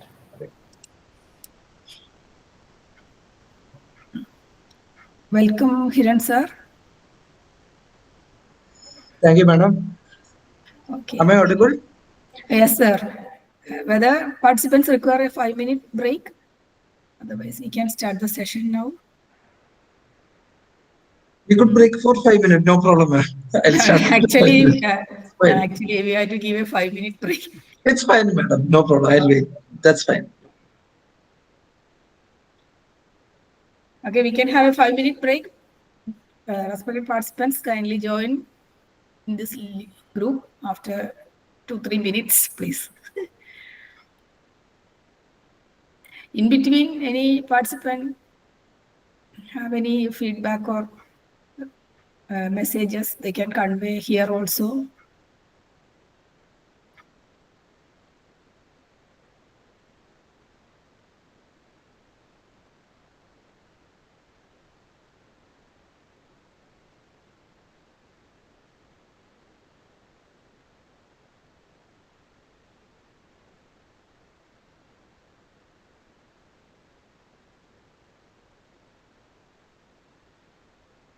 Tomorrow we have 3 sessions and we have to test also that is shown in the group icon itself. The schedule is given there. I will read it for your convenience. Tomorrow we have to start at 2 p.m. itself, 2 to 3:30, then 3:30 to 5. When one more session is there, 3 sessions will be there tomorrow. 2 to 3:30, 3:30 to 5, then 5 to 6:30, 3 sessions will be there. After that, 6:30 to 7:30, we have an online test and feedback session. Then 7:30 to 8, we will have valedictory function. And we will provide a Google form. Through that, we are conducting the test and we will share it to the group at 6:30. And we will get 1 hour. And you have to secure 70% mark to be eligible for the certificate. And after 7:30, we can have a short valedictory session. But don't forget to join these 3 sessions because it's a Saturday. They given the schedule timing as from 2 to 6:30 p.m. Then 6:30 to 7:30 we have test also. And I hope all the participants are convenient with the materials sent to you from. I asked to provide 5 questions from each session, and we will select any 3 questions sent by the faculty resource persons, and that way we prepared the question paper, and it will be mandatory to have 70% mark to be eligible for the adult certification. That I think all of you become prepared and be serious about the examination. That then only we can generate the certificate from the adult portal. That's my humble request. Any more? It's a MCQ based test. And any more clarification, kindly raise your query.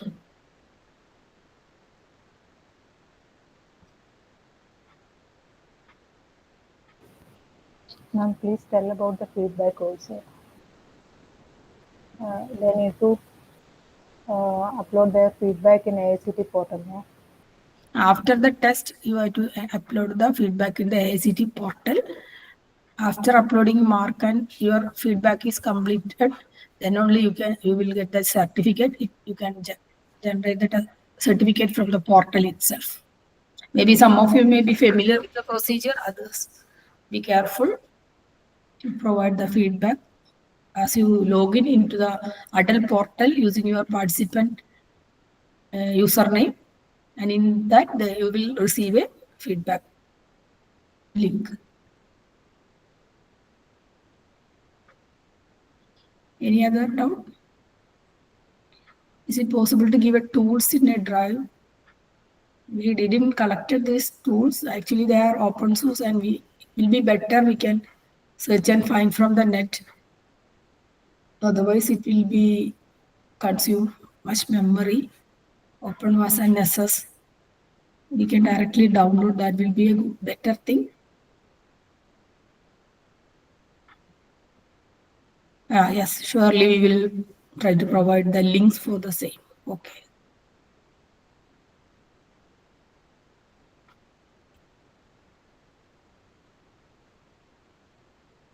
Shall we start the session, madam? Yes, ma'am. Yes. Now it's, I think, 5 minutes or. Okay. Dear participants, and good evening, sir. Good evening. Before starting the session, let me introduce Dr. Hiran Nath, our resource person for the next session. Sir is Dr. Hiran Nath. Sir is an assistant professor in the Computer Science and Engineering Department of National NIT Calicut. Sir did his BTech from University of Kerala, and after that, Sir did his MTech in cybersecurity from Amrita Vishwavidyapeetham, Coimbatore. He secured his PhD in computer science from the Institute for Development and Research in Banking Technology (IDRBT), established by the Reserve Bank of India in association with the University of Hyderabad. Sir's work focused on novel approaches for surveillance of advanced persistent threats.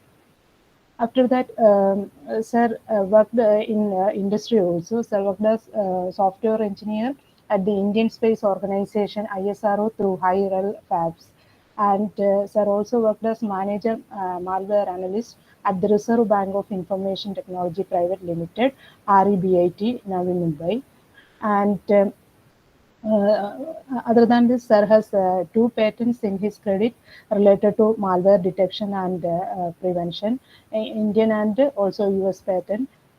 Then Sir has published his research publication research in prominent journals, including Information System Frontiers, and presented numerous IEEE and international conferences on topics like malware analysis, ensemble learning, and network vulnerability assessment.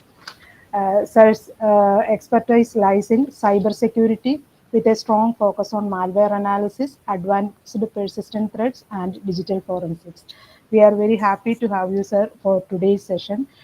We welcome you to this session, this FDP session, sir.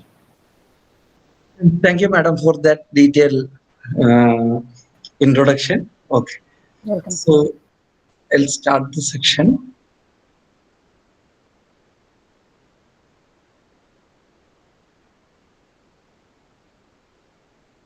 Okay, sir, you can proceed. Okay, I'll share the slide also. Okay.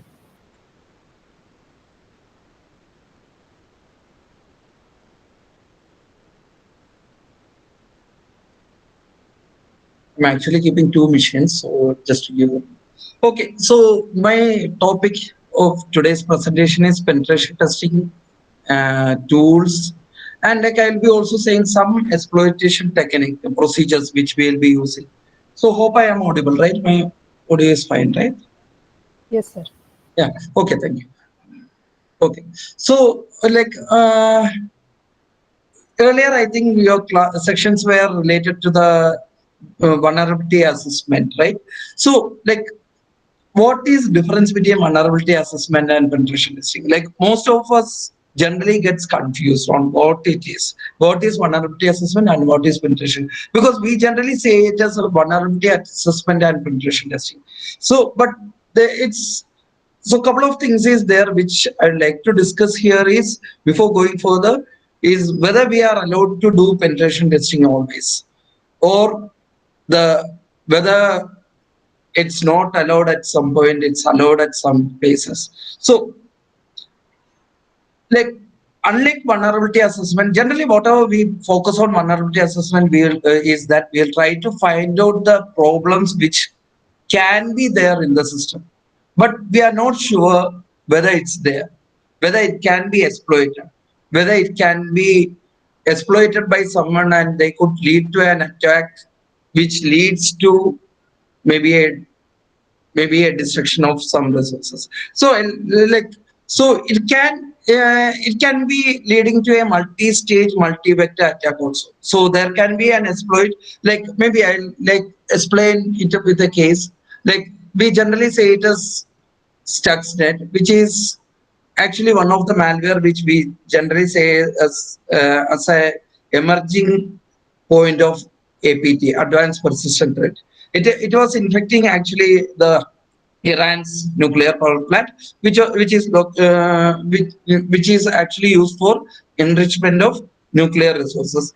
So actually, what has happened is the attack initially came to the network through a pen drive, which someone brought into the network, and he inserted that pen drive into the system, which exploited various vulnerability and which spread across the network, and finally it downloaded itself, means it gradually downloaded more exploits, and then it finally infected, it updated itself, and it finally infected the nuclear power plant. And it was almost like a a period like around 5 to 6 year period, till when it got updated itself, it infected across the world, and it finally infected the target.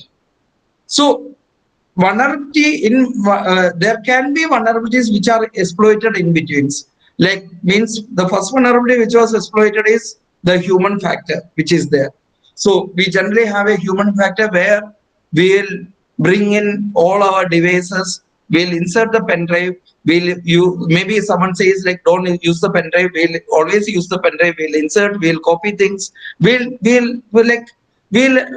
one of the major factors is human factor. The second factor is the outdated OS or the problems with the OS. That can be the second factor. Then the third factor is the the updates. We might be not using proper antivirus software or security mechanism which will detect these exploits. So all these factors came together, and finally the target was achieved. So there can be vulnerabilities which is there. Vulnerability means problems which can be exploited by a successful hacker. There can be problems which is there in the network. Sometimes you need to live with the problem, sometimes you could fix the problem, we don't know. So then sometimes there may be fix for the problem, sometimes there cannot be any fix for the problem. I'll show you that also, maybe in the meantime I'll show you that also. Okay, so there can be problems which can be exploited by someone is successfully able to exploit, then it's a some damage has happened to your system. So whatever we will be doing in the penetration testing is we will be actually trying to check whether the problem which we understood is exploitable by someone. That's what we will be checking in the penetration testing process. So the tools, in part of tools, like there is no major difference between the tools, but here we will be also having some manual intervention also, because even though we have lot of like techniques, still like it's not proper, means it's not like there's no all-in-one tool which could do the entire penetration testing. Okay, so I'll just say what is the definition of the penetration testing as per the so like I'll give you like the ownership of the slides. Some of the slides are mine, some of the slides I have taken from various presenters across the world whom I have generally visited, or like I know them personally. So a penetration testing or pen test is the test evaluating the strength of all security controls of the computer system. So it includes from the perimeter till the destination, till the critical resource. So it includes everything. Then pen testing evaluates procedural and operational controls as well as the technological control. So it's not just the like a VAPT engineer who will come to the institute. He might not just look into the whether the security mechanisms is correct. Means he might not just, if you ask for him to do a VAPT of a laptop, he might not just come to check whether the laptop is having all updated software, whether the laptop is having an antivirus installed, whether there is an access control, means the authentication control. He generally doesn't check that alone. He also checks who is allowed to use the laptop, at what time he is allowed to use the laptop, means the procedure part, and he also says like the operational part also. So that is also a factor which comes here. Okay, so let me just ask a question to the to the participants. Like, how many of you logs into your machine as a guest or as a user? Maybe as a user. You could just give the reply in the chat.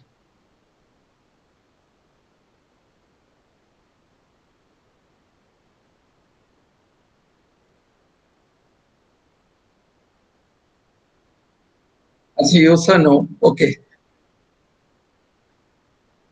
As an administrator, maybe I'll change the question. As an administrator,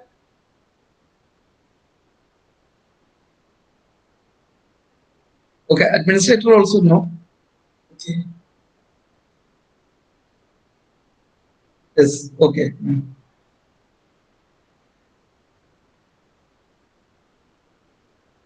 So, okay, I'll continue anyway. So, okay, generally, whatever the principle says is we have to use the least privilege. So, we have to use the least privilege whenever we are using our own machine. Maybe, but most of the case, if I ask, maybe like we in our campus there is around like 10,000 10,000 users, sorry, 12,000 users as such. So if I ask everyone, then the majority means maybe around 10,000 users, they will say like, no, I need an admin privilege in the machine which I am using.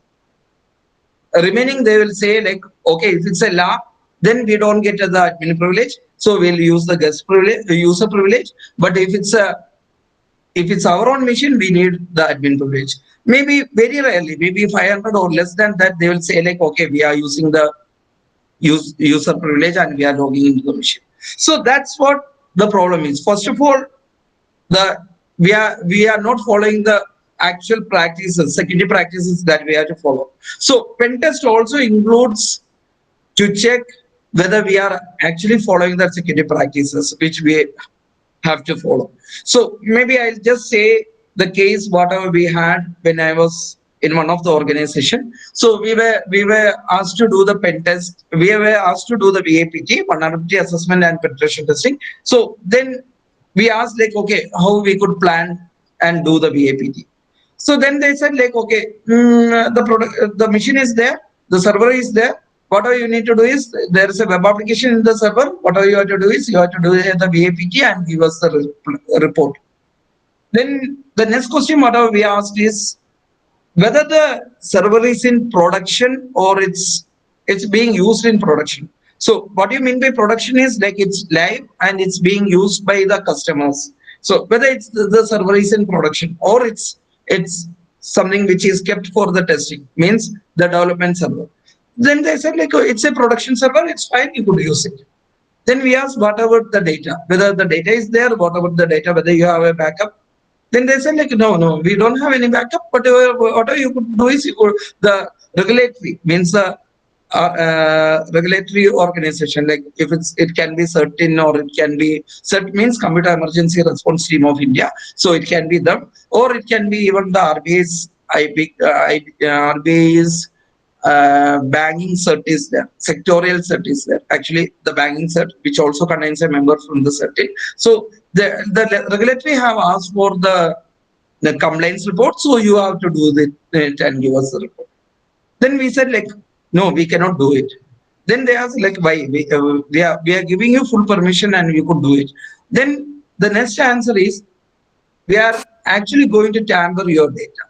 If we are doing it, we are going to tamper your data. Then they asked like, why? Then we said like, the next answer whatever we have to give is we don't know whether your application which you are asking for penetration testing is secure. We can find out maybe a couple of vulnerability. Once we do the penetration testing, this may tamper your application and this may end up in losing your data. So then they said like, okay, how that could happen? So they were having adequate security mechanism, like they are having the firewall as the first level defense of the demilitarized zone, which is their server zone. Then they were saying like, okay, we have a mm, the WAF, web application firewall, which secures their web application. Then again they have uh, some other antivirus security. So they have said like, we have all the security mechanism. We said like, okay, you please give us create a copy of the exact machine and then give us the access so that we'll do the pen test, we'll do the VAPT for means vulnerability assessment and penetration testing, which is the complete suite. We'll complete it and then we'll explain you why it happened. Then they said like, okay, it can be done. They created the copy and then we did the test. So after which we showed the database, the difference in the database. Whenever we have did the PAPT, the database was tampered and there were many entries which automatically entered into the database. Because two things, one is we were not doing a manual VAPT. The second part is we were automatically, the automation tool does the in entries. So it needs to test whether it successfully entered the system, penetrated the system. So that's why it were creating more entries into the database. And like I'll say the tool also, it was actually Akinetics, which we are using. Akinetics is one of the commercial tool which is used for the VAPT purpose. So we were using Akinetics. The another tool which we have used is already, I think the previous faculty was explaining, like it was Nessus, which is actually having two feeds. It's actually having the home feed as well as the commercial feed. So means the professional feed. So the home feed is having less packages, and the professional feed which we have will work for 7 days trial if you need to test it, or else like it has a commercial like licensing cost with which we could actually do it. So we were doing two tools. One is the Nessus professional version which we are having license, and then the Akinetics professional version for which also we were having, and both have penetrated into the system, and it have successfully created multiple users, and it have also tampered the database. And finally they understood that okay, they cannot do any testing in the production server. So the first and foremost rule for the penetration testing is we cannot do the penetration testing in any of the production machines. If we need to do the penetration testing, whatever we have to do is we have to create a copy of the penetration of the machine, and we have to mark it as, generally whatever we'll say is we'll say it as a development server, development machine, where we'll do the penetration testing, or else the testing server where we'll do the penetration testing. And there can be cases we have to do the VA but not PT in the production machine. Then whatever we'll do is we'll only use the non-destructive tools or else non-destructive modules out of these tools, which we will be using for doing the VA, vulnerability assessment. So of the system, we will be doing the vulnerability assessment of the system. Okay. One more question maybe from my side to the audience is like, to the participants is like, is all our systems secure? Or are we living in an insecure world? No. Okay. Thank you. Okay. That's it. Correct. So our systems are not secure. Maybe I'll just stop the presentation. I'll just go to a VM. I'll just go to one of the tool. Okay. So anyway, just a precautionary advice. So if you are doing any pen test or any BA vulnerability assessment without a written consent or without an agreement from the party to which you are doing, unless there is a bug bounty program or anything, then it's considered as a criminal offense. So please be careful, because there are many students, so please be careful. Like, and I'll also say one of the history that has happened, like actually one of the, this has happened in the this has happened when I was there with the IDRBT. So actually what happened is, one of the student who was actually engineering graduate, whatever he have done is he was looking for job. Then he went to one of the website, one of the banking website, and whatever he was able to find out is he was able to find out a lot of vulnerabilities there. So whatever he did is he just took his camera, he recorded, he demonstrated how each vulnerability could be exploited. He recorded the entire series and he sent it as a CD. I think it happened around 2014. So he sent that as a recorded CD to the to one copy to the RBI and one copy to the bank bank top official MD or some MDs is so 2%. And whatever happened is instead of calling him for a job, whatever they called is they booked a FIR in the nearest police station, and he was asked to come there. So what finally happened is he was jailed and he was imprisoned for 3 years because what happened is he himself created the rules, he had created the proof against him. So doing a pen test without a written consent which you have to sign, which is generally known as NDA, non-disclosure agreement, is a crime if you are not doing it with a non-disclosure agreement. So that's why whatever I say would be only for educational purpose. I'm like, no, I am not encouraging anything with anything that you are doing without the consent from the other party. Okay, so I'm just going to run a tool. I think the screen is visible, so I'm just going to run a tool. So it's being executed. I'm going to run this in this tool is System Internal Suite. I think it might be familiar with everyone. So this is a tool which I am going to run, which is actually part of the package. So one second, just take that. The tool name is ProcMon. So process monitoring tool. Okay. So this is a tool which I am running. So I'll just make auto scrolling. Okay. So I'm just running a Windows machine which I am using. So I'm demonstrating in the Windows 11 machine. So what you could see, are you able to see any security issues here?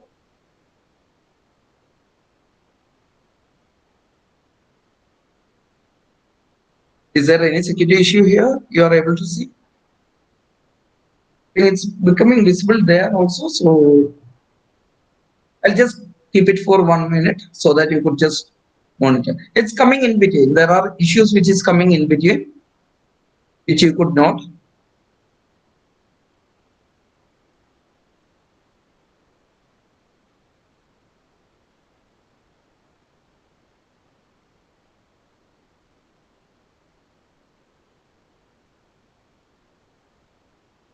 Is anything interesting there?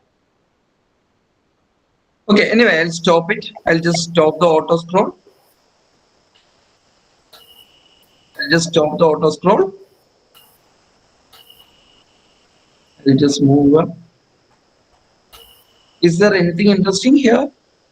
Denied access message is there. Madam, please, sorry. Denied access message is there. Okay, denied access. Then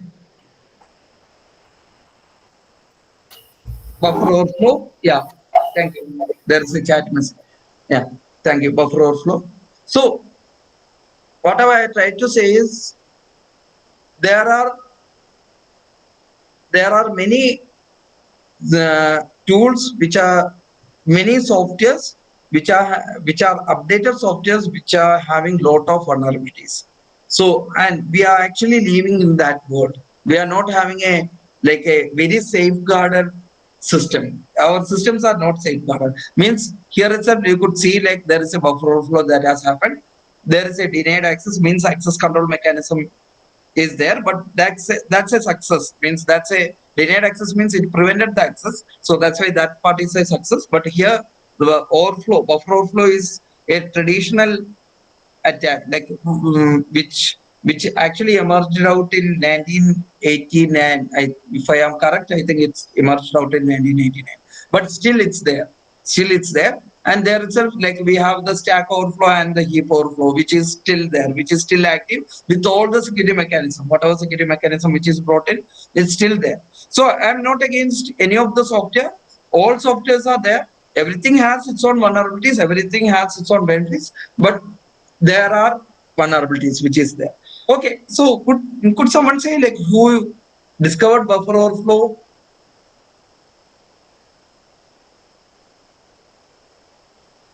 And which was the malware that came out as part of buffer overflow? It means a malicious software which came out, which was released as by exploiting buffer overflow.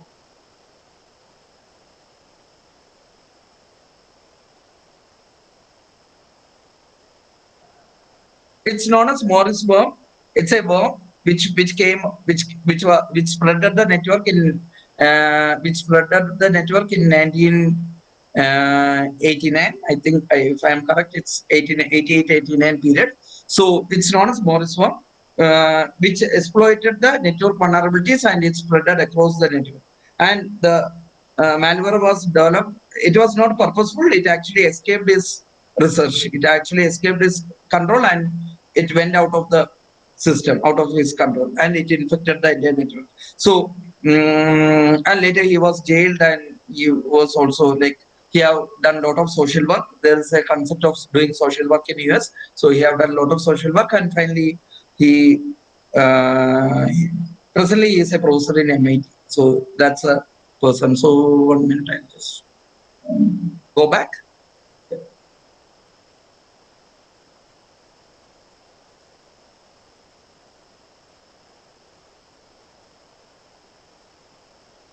Okay, so uh, I think I have just built the basics. So who needs penetration testing? So bank, financial organization, government organization, online vendors, means anyone who's provides service, or else even like as per the certain recent advisory, if any organization, any institute, it includes educational institute also, because we were also asked to do the pen test and give the complaints report. Means the VAPT, vulnerability assessment and penetration testing, the entire process has to be done, and we have to also give the complaints report. So any organization that stores any private or public data has to be undergoing the VAPT process. Like mostly like which were considered important is like the banks, financial institutes, then government organizations, online vendors, then and maybe the nowadays hospitals are also getting targeted, getting focused. Why? Because most of the attackers is focusing on hospital. Like most of the ransomware attack, they comes against hospital, so that's why they are also targeted.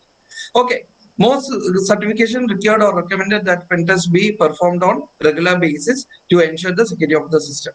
So there is also some tool which is known as uh, Holdron.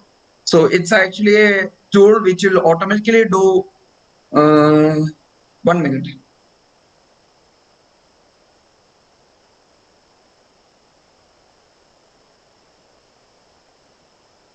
1 minute. Just trying to get the name. Coldron. It's known as Coldron. It's a product which is developed by Sushil Jajodia. He is a professor in GMU, George Mason University. It's a research product which is developed by Sushil Jajodia along with, I think, Naval Institute, US Naval Institute.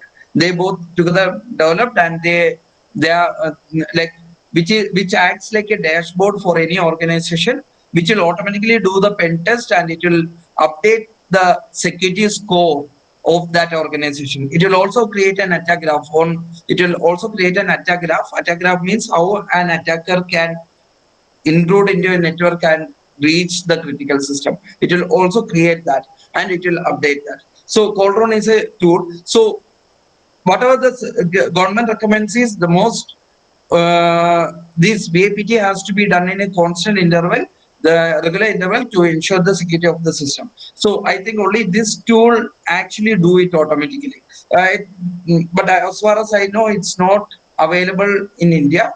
So this is the tool name. I just put it in the WhatsApp group. Sorry, not the WhatsApp. Like I'll just put it in the chat for someone to. 1 minute, 1 minute. I am just. So this is a tool, so which is actually developed as part of the research which is conducted from GMA.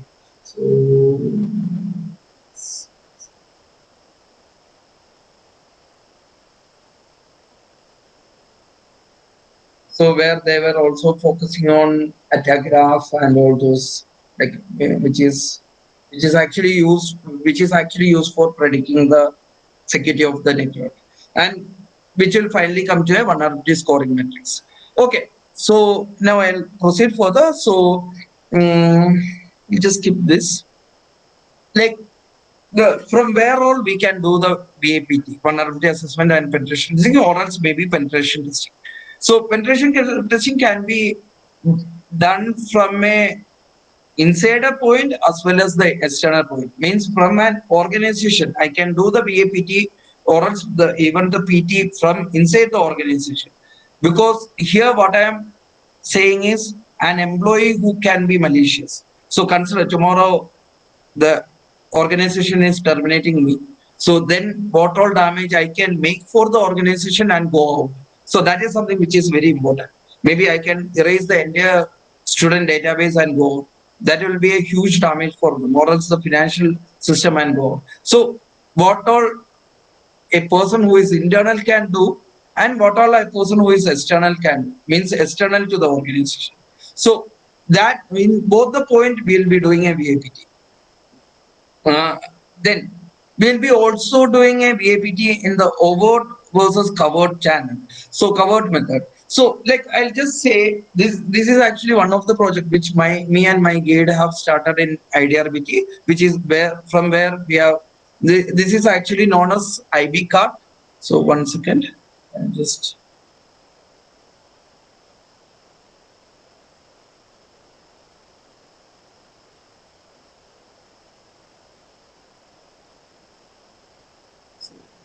this is actually the project.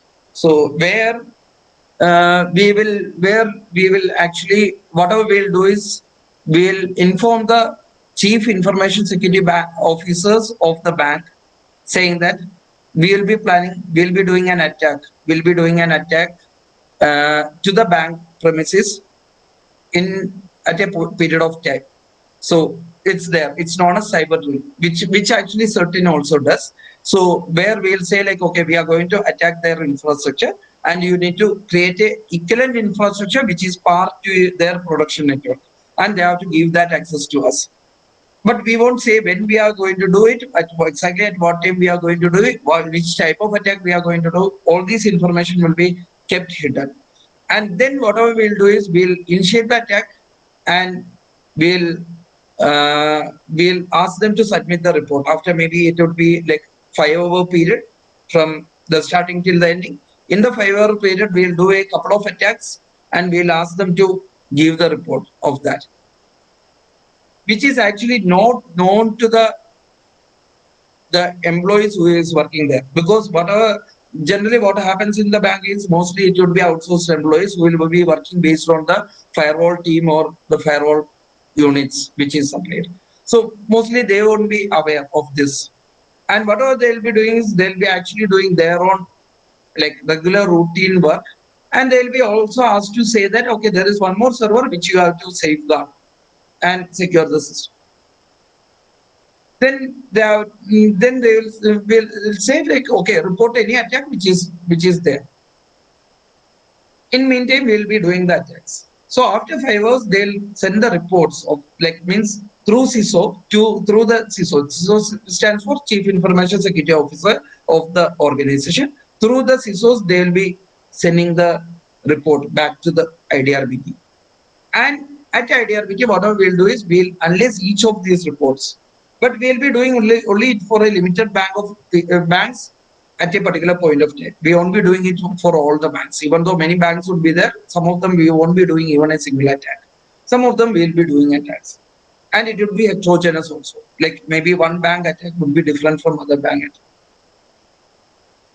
After all this, they'll be sending us the report. So here, whatever we are doing is we are actually penetrating their infrastructure, and we'll be doing data breach. We'll be doing many different types of attack. We'll be testing it. We'll be doing different types of attack.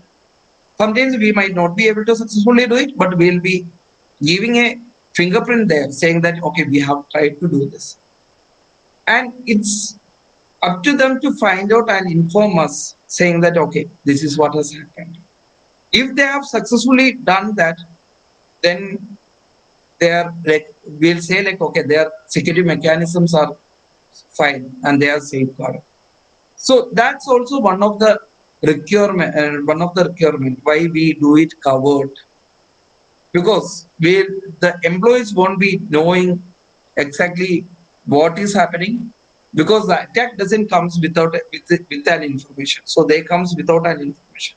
So whatever we'll be doing is we'll be actually doing the security analysis of the entire security operations and the infrastructure which they have kept, so that we'll be knowing whether they are capable enough for dictating an attack at the point of a real attack, means when a real attack happens.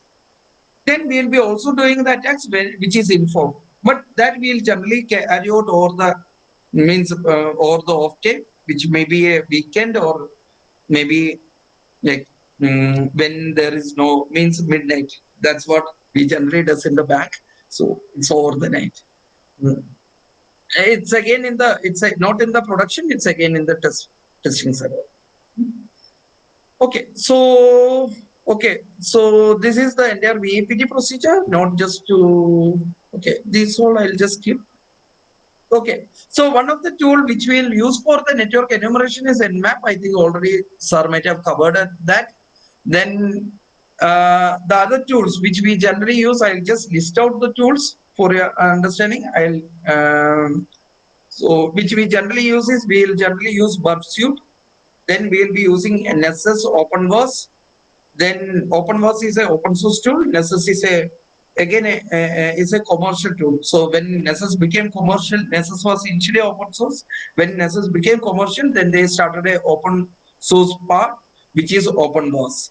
So then AirCrackNG is another tool.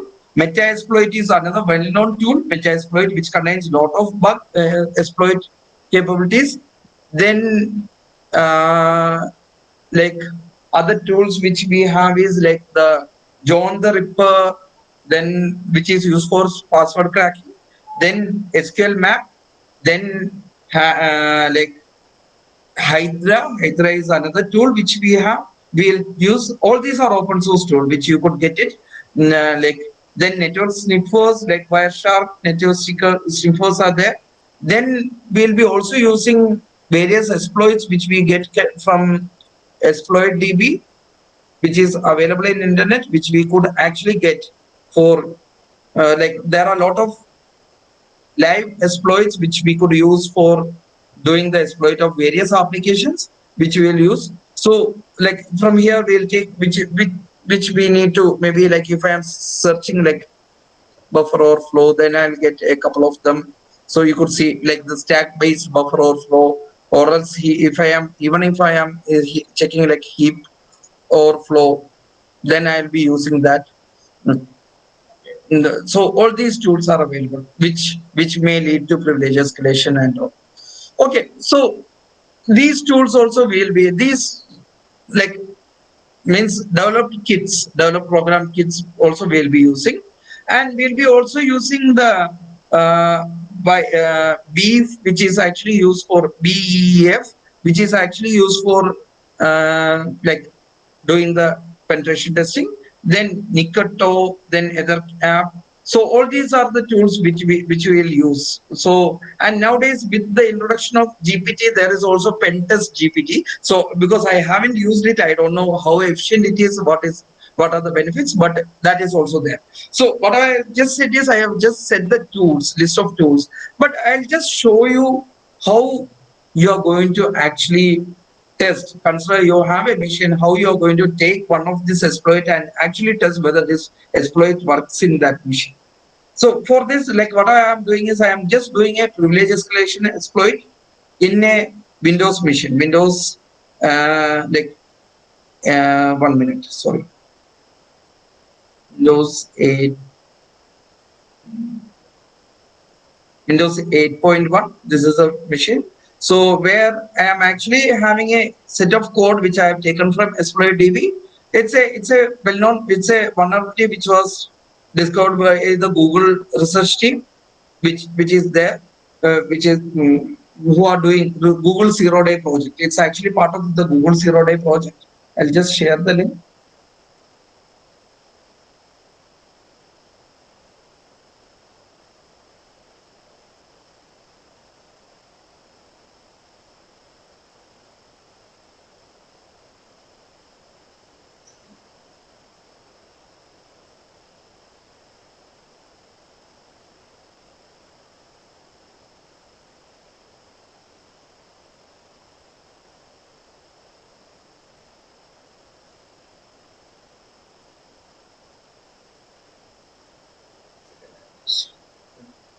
So it's actually taken from this. The exploit number is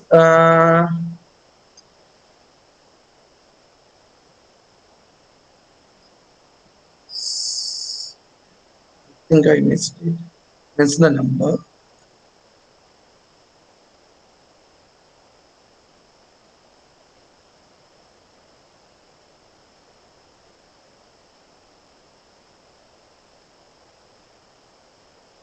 So the exploit number which is available in exploit DB is 35661. That's a proof of concept which is available. So what I am doing is I am actually taking that and I am building that same in a Windows 8.1 machine. So here you could see the Visual Studio project which it is created, which has been created for doing that. So this is a Visual Studio project, and here whatever happens is here like this. This is actually for exploiting the uh, privilege. Like it's actually a privilege escalation exploit. So where like I can get a higher privilege by just running a program, means by just running a program. And here what I am showing is I am just trying to show a command window which is with the higher privilege. So this is there. This is a command window. So what I am doing is I am actually starting the um, command program in a privileged mode. So for which what I am doing is I am initially taking a command prompt. I am opening up a command prompt. I'll just close all this.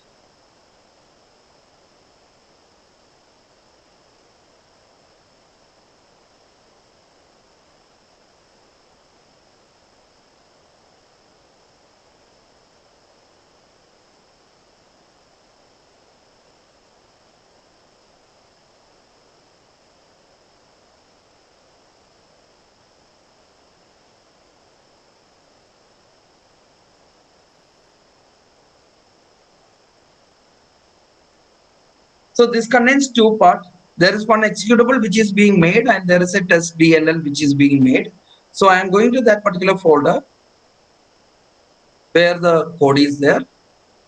I'm going to start a command prompt in a user mode. I'm not running it as an administrator mode. Before that, I just need to recompile the build. Just recompile the build. Rebuild it. It's compiling the entire program. And then it's building the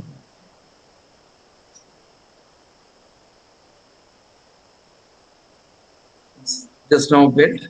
So now what I'm going to do is I'm going to just run that executable. So the app cache compact cache, that's a executable name which is there. That's a project name, project executable which is made and which is actually calling a test.dll, which is actually giving a test.dll input, which is calling a computer default, which is a system32 command. And by executing that, I'll get a administrator window. So this is one of the method by which we could exploit and see whether the exploit works correctly in a machine or whether they have applied an update and they have fixed it. So here whatever is there is they haven't updated the machine and they haven't fixed it. The exploit successfully works. So and this exploit maybe like those are actually working in computer science, they could actually write this exploit. So here what has happened is generally whenever we are starting a command prompt, so I'll just start a command prompt from here. From here itself, I'll start a command prompt. So whenever we are starting a command prompt, we are running it as an administrator, then we'll get this window.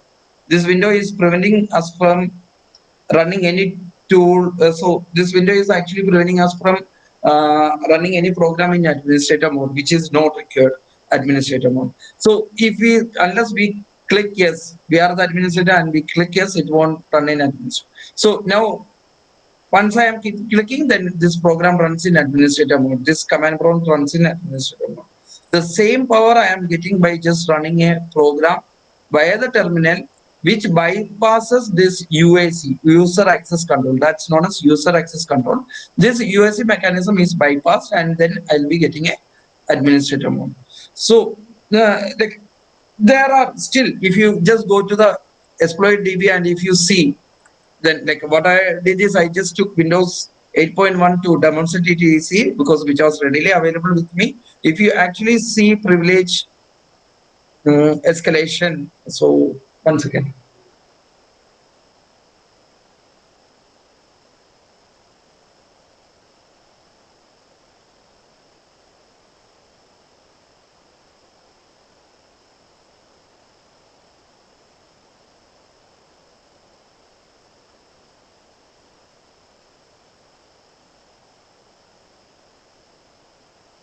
So here itself you could see privilege escalation. You could see lot of attacks which is just based on privilege escalation. That means you are able to move from a lower privilege to a higher privilege. You could see lot of exploit is available, privilege which is only for privilege escalation. And if you exactly take any particular OS, then you will be able to understand that for any OS you could get a privilege escalation exploit which is available, which you could test and which you could understand. So here whatever they are doing is they are saying like Windows 11 SMB client privilege escalation and remote code injection, which is another exploit which was developed. So based on platform also you could change. So like if you need to check whether it's only verified, then you could see here lot of verified exploits which is there, which is available, which you could check. Okay, okay, fine. So I think I have just given an introduction on how you will get the exploits and you will do it. Maybe once you are doing a manual exploit, how you will do it. Okay, before that, before coming to that, I'll just go into some more slides. I'll just give you some more information about.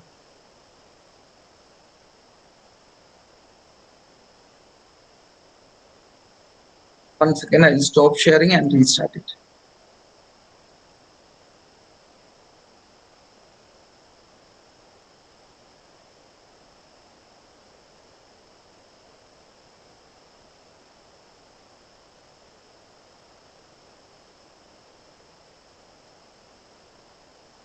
Yeah.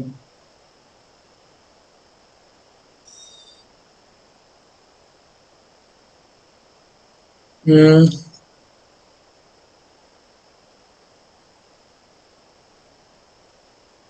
so I think I have already said about the tools. So the like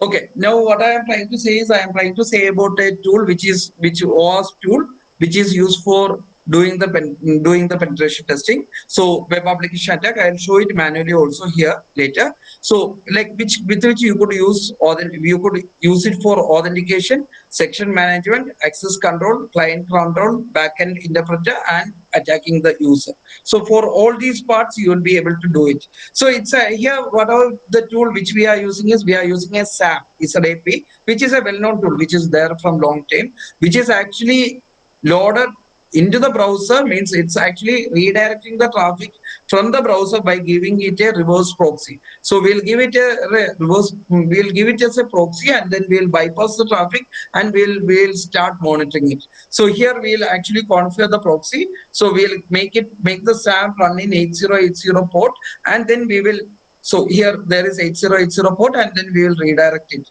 to that. And then whatever the traffic that goes out of the browser would be caught by the SAP, and where we could actually intercept and we could modify it. So that's how we'll generally do the attacks. We'll be generally used to demonstrate the attack. So before proceeding further, I'll demonstrate some basic web application attacks also. So what I have done is I have just hosted a web application here, which is running here. So yeah, 1 minute. So yeah.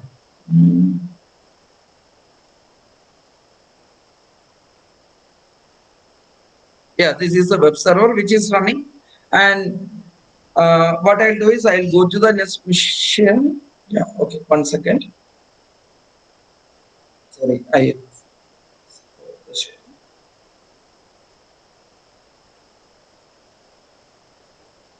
just show the web server here. This is a web server which is running, which is actually running its service in 192.168.44.145, which is a local port. So what I'm going to do is I am going to start.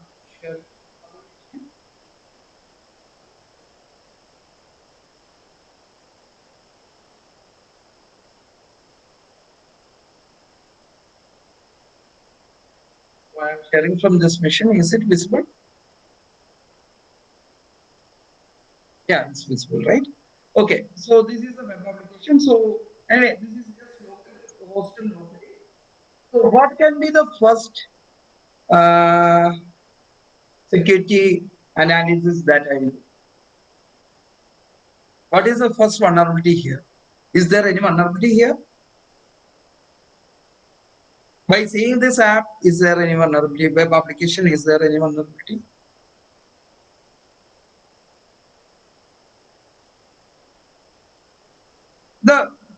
It's there. The biggest vulnerability which you could see is it says in the browser itself it's not secure. Which is, yeah, thank you, Krishna, sir. Okay, so it says that it's not secure. That means there is a vulnerability which is it's not loaded with HTTPS. It's not loaded with HTTPS, which is one of the biggest vulnerability which is there. Okay, the next thing, what would be the first attack that you will be doing once you get a web application like this, or like majority of the hackers does, which is the default username and password. It's not for, even though I am just demonstrating in a web application, it's actually applicable in 99% of the network devices which is used across the organizations. So, and even in the home network, even in the home, mostly what will happen is the ISPs, the service providers, whatever they'll do is they'll keep a Wi-Fi access point or else ONT, optical network terminator, and they'll set a same password which is there for the entire region. They'll set the same username and password for the entire region, which is one of the biggest vulnerability because anyone could hack and enter and do any type of attack remotely. So that's one of the biggest vulnerability. Second, most of the network devices they goes with the username, default username and password, and it, like, consider you take your organization, mostly many passwords would be your organization at the right 123. So that's what so one of the biggest drawback is the uh, default username and password which is there, which is here. It's actually admin. It might be not wrong. I don't think it would be wrong if I say that many of the laptops username and password would be this. So admin. So and or else administrator admin or else administrator 123. So this is uh, mm, just logging into the system by using default username and password. This is something which we does as part of the penetration testing itself. Because why it has to be done as part of the penetration testing? There can be default username, but the methodology whatever we will be using is we will be using like browser based add-on which will push lot of these automatic username and password. We won't be just using it here like this manually. It will be also used with browser based add-on, or else we'll be also using a SQL map tool which will just give the inputs, SQL injection tool which will give the input, or else SQL map. So we'll be using that also. Okay, then the next possible attack here. Consider we have made it strong so that there is no default username password. Then what would be the next possible attack?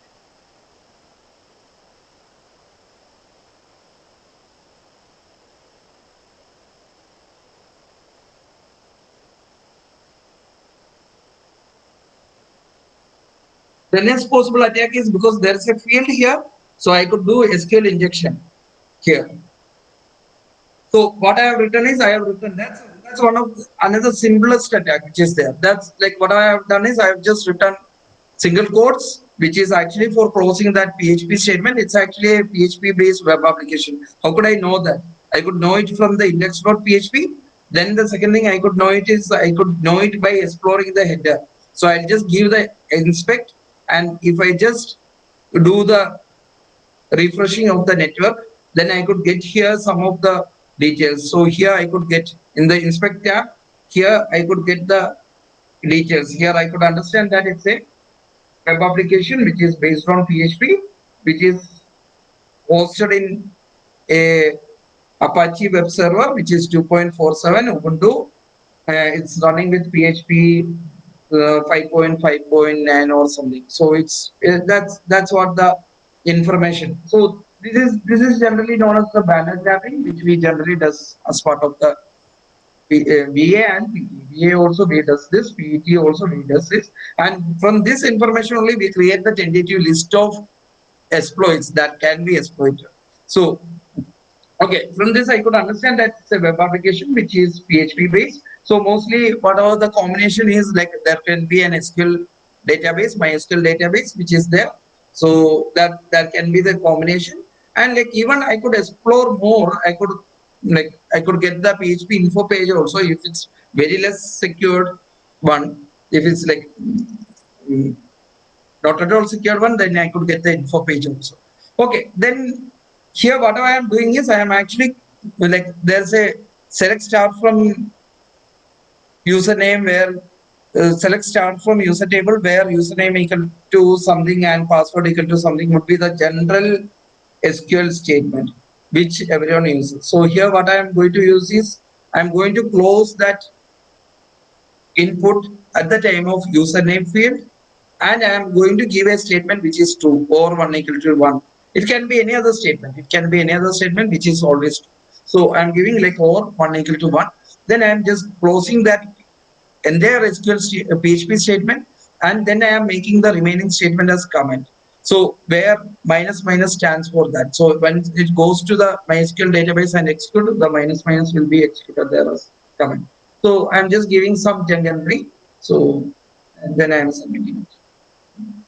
Okay, so this is like the SQL injection attack. So what I am saying is I am just saying the first basic level of it, and like further like what all attacks is possible is like maybe I have there are a lot of attacks which is possible, but I'll just indicate what is possible is like I could add a username. So here if I am an administrator, I'll get an admin user and guest privilege. So I'll make it as I'll give a test user which is test. I'm creating a test user which is having a user privilege. So and I'm going to log out and see the test user, and whether we'll see like whether we could do a privilege escalation by creating another user which is higher privilege. So here I have the add user window. So in the add user window, what I am going to do is I am going to add another user test01. So but I need the privilege which I have is I have only user and guest. So now how to make the higher privilege one. So again what I am going to do is I am going to take help of the inspect tool. So inspect tool, and then what I'm going to do is I'm going to do a live editing here. So I'm going to just see the HTML content here and do the live editing here. So I'm going to change the values here. So here there you could see that there are multiple values. So now what I'll do is I'll just go edit just HTML. So I'll take this and then I'll add maybe one more field here, one more option field where I'll give it as 0, because here I could see that there is 1 and 2. So what I am going to do is I am going to make one more entry which is 0. That's it. So I think I have updated that. Let me see whether it got updated.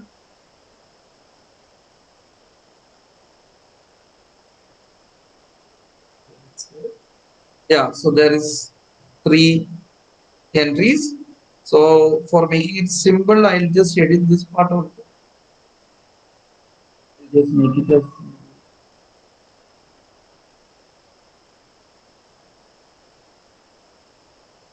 I'll make that as new user. So now it should be reflected here. There should be some update here, and then now I'll just click here. I'll just do all this. Means I'll just create the test user one test user. Give submit. So it's already created. Now let me just go back. I'll just log out, and I think I have given test01. Test01. So okay, so I am able to successfully log in. So, but I don't know whether it's a user or whether it's an administrator. What is the privilege? So here you could see that I have logged in as an administrator. So this is what I have tried to show is I have just tried to show the basics of basic like vulnerabilities which is there. Now like even like there can be advanced, like there can be SQL injections also which can be advanced, which will display all the database entries, which will do a like data exfiltration, so which will display the entire database entries. So that also I could do, and even I could do a some form of cross-site scripting. Maybe if I mm, consider I enter a code which is like this here, and I stops the JavaScript validation. So here again I could go and I could stop the JavaScript validation here. So form valid, if I stop that, so here there is a return form validation. That's what I'm trying to stop. So now onwards the server won't be accessible because I am going to infinitely clear the server. So access to the server. I have to go to the database and clear the database, then only I could get the access. So what I have done is there is a JavaScript validation which prevents the entry of special characters. So what I have done is I have just allowed that, and then 1 second, you just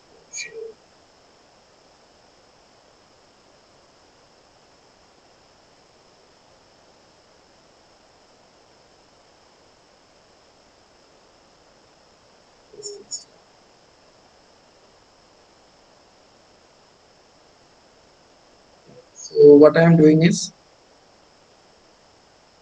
I am just taking, I need to take one image.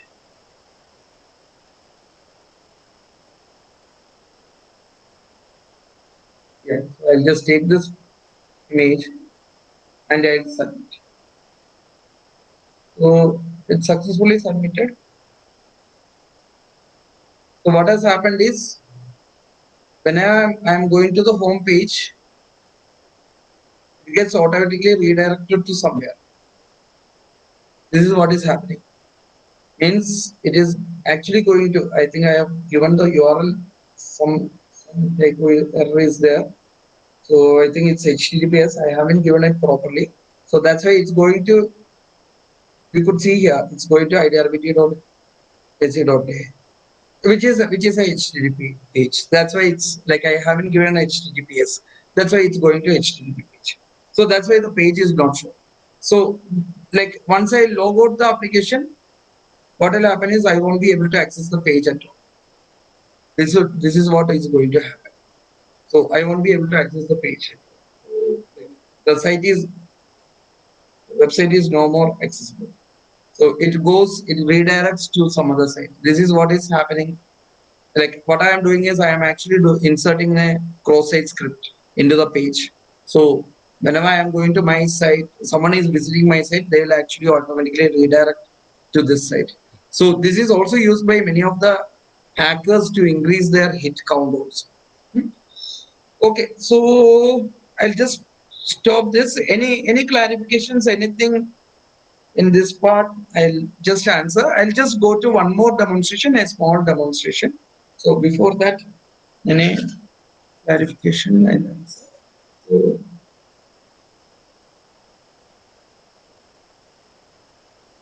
I'll just take the demonstration.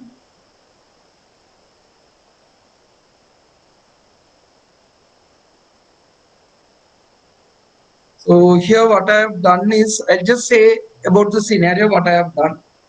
So here what I have done is I have actually created, okay, so I'll just shut down this web server.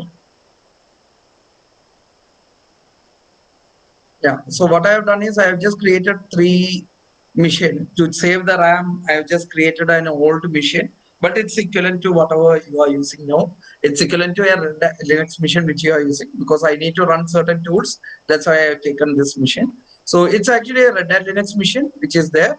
And this is actually a Windows machine which is there. Windows SP only I have used because I am running many machines, so for multiple demonstrations, so it won't, like, my RAM will get outdated, exhausted. So what I am doing is I am actually trying to connect to this server using SSH protocol. I'm trying to show a attack where our well-known protocol which we are currently using, like where the TCP protocol can be exploited, and this is also used by firewalls. Now I'll say that anyway towards after the demonstration, but I'll say that also. Mm.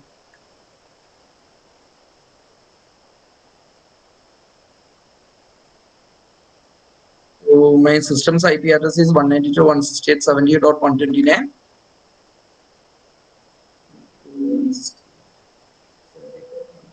Which is establishing a connection, which like I am establishing a connection from my Windows machine to the Red Hat Linux machine here. Before that, let me just start Wireshark, because generally we will be using Wireshark for any of the VA and PT, both VA and PT, for especially for PT to monitor the traffic, to understand what is actually happening. We'll be using Wireshark. That is one of the, like, maybe like Suite, SAP, then the browser, Wireshark, all these comes together, like they are used together. So I have started capturing the traffic, and now I am trying to log into the machine with root and a password. Okay, so fine, I have successfully logged into the machine. So let me just give an LS so that I'll just make sure like I am active. Yeah, so the connection is active. Okay, now what I'm going to do is there are a lot of message which is coming, so I'll just, so actually this would be done in the attacker machine. I am not showing that. I'm just using the same machine to show that, to show this, or else 1 minute. Let me just start.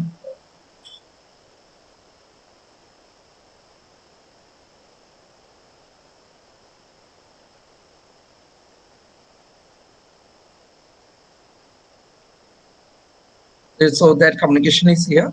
So I'll just stop Wireshark here so that you will get the actual feeling. So here the Windows client is there and the Red Hat server is there. And so what I'm trying to do is I'm just trying to predict the TCP communication that is happening, and I'm trying to break the communication in between. So one person is trying to communicate to another, so I'm just trying to break the communication. So here what I'm trying to do is I'm monitoring the communication. So you could monitor the communication generally if you are in the ISP, or if you are in the router level, or if you are sitting somewhere in the firewall level, you could monitor the communication. So what I am going to give is I am going to give a TCP dot port. I'm going to filter the communication which is only required for me. Okay, so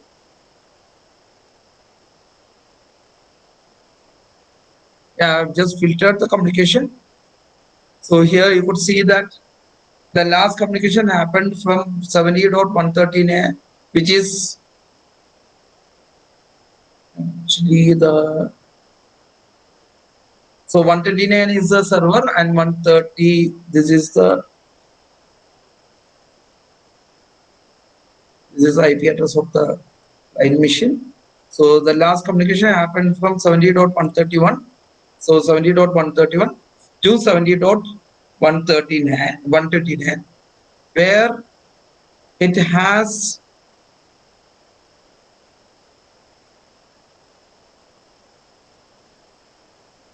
a sequence number of this and an acknowledgement number of this. So that means the next packet that the other machine would be expecting is 131 is expecting is this, right? So now what I'm trying to do is I'm trying to use another tool which we generally uses for the VAPT, which is known as HPing. So the current version is HPing 3. What I am using is HPing 2. So I'm using, and then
one second, I think my network got disconnected. 1 second, I'll just try to reconnect.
Am I audible now?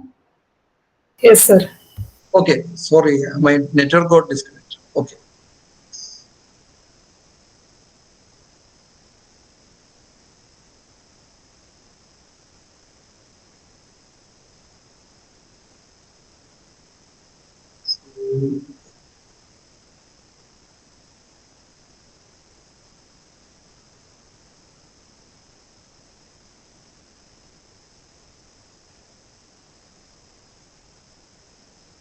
Just test the connections because the entire network got disconnected, so I have to do the entire thing again.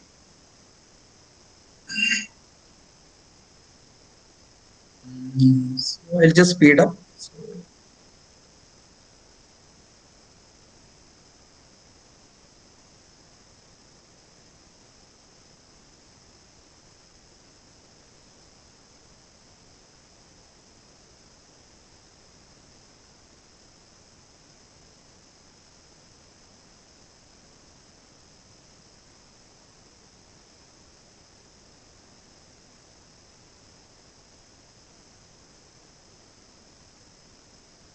I've logged in now, so I think the screen is also visible.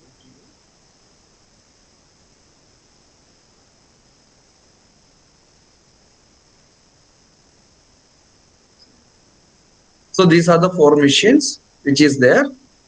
So from here I have logged in. So I'll just give an LS. So now it's connected. So now you could see the packets which is being transmitted. Now, just give one more address so that I can see. Yeah. So this is the latest packet that has been transmitted, and for which I am having a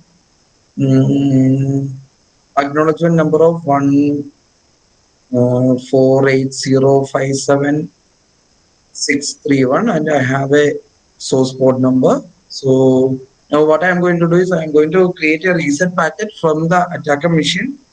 I am going to create a reset packet from the attacker machine.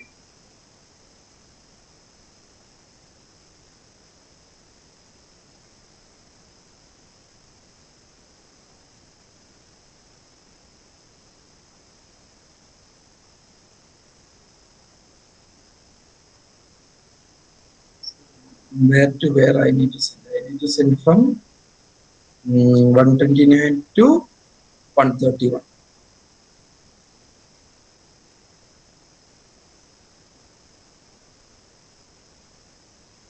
So I am spoofing it as my IP as 129, and I am giving I'm sending it to 70.131.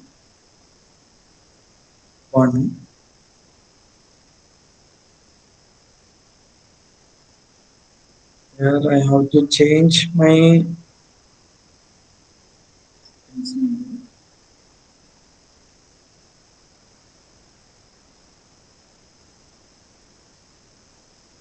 so my sequence number should be the acknowledgement number, right? So should be the previous packet's acknowledgement. Means that is the next sequence number that it is waiting for. So I just note it down 1460631.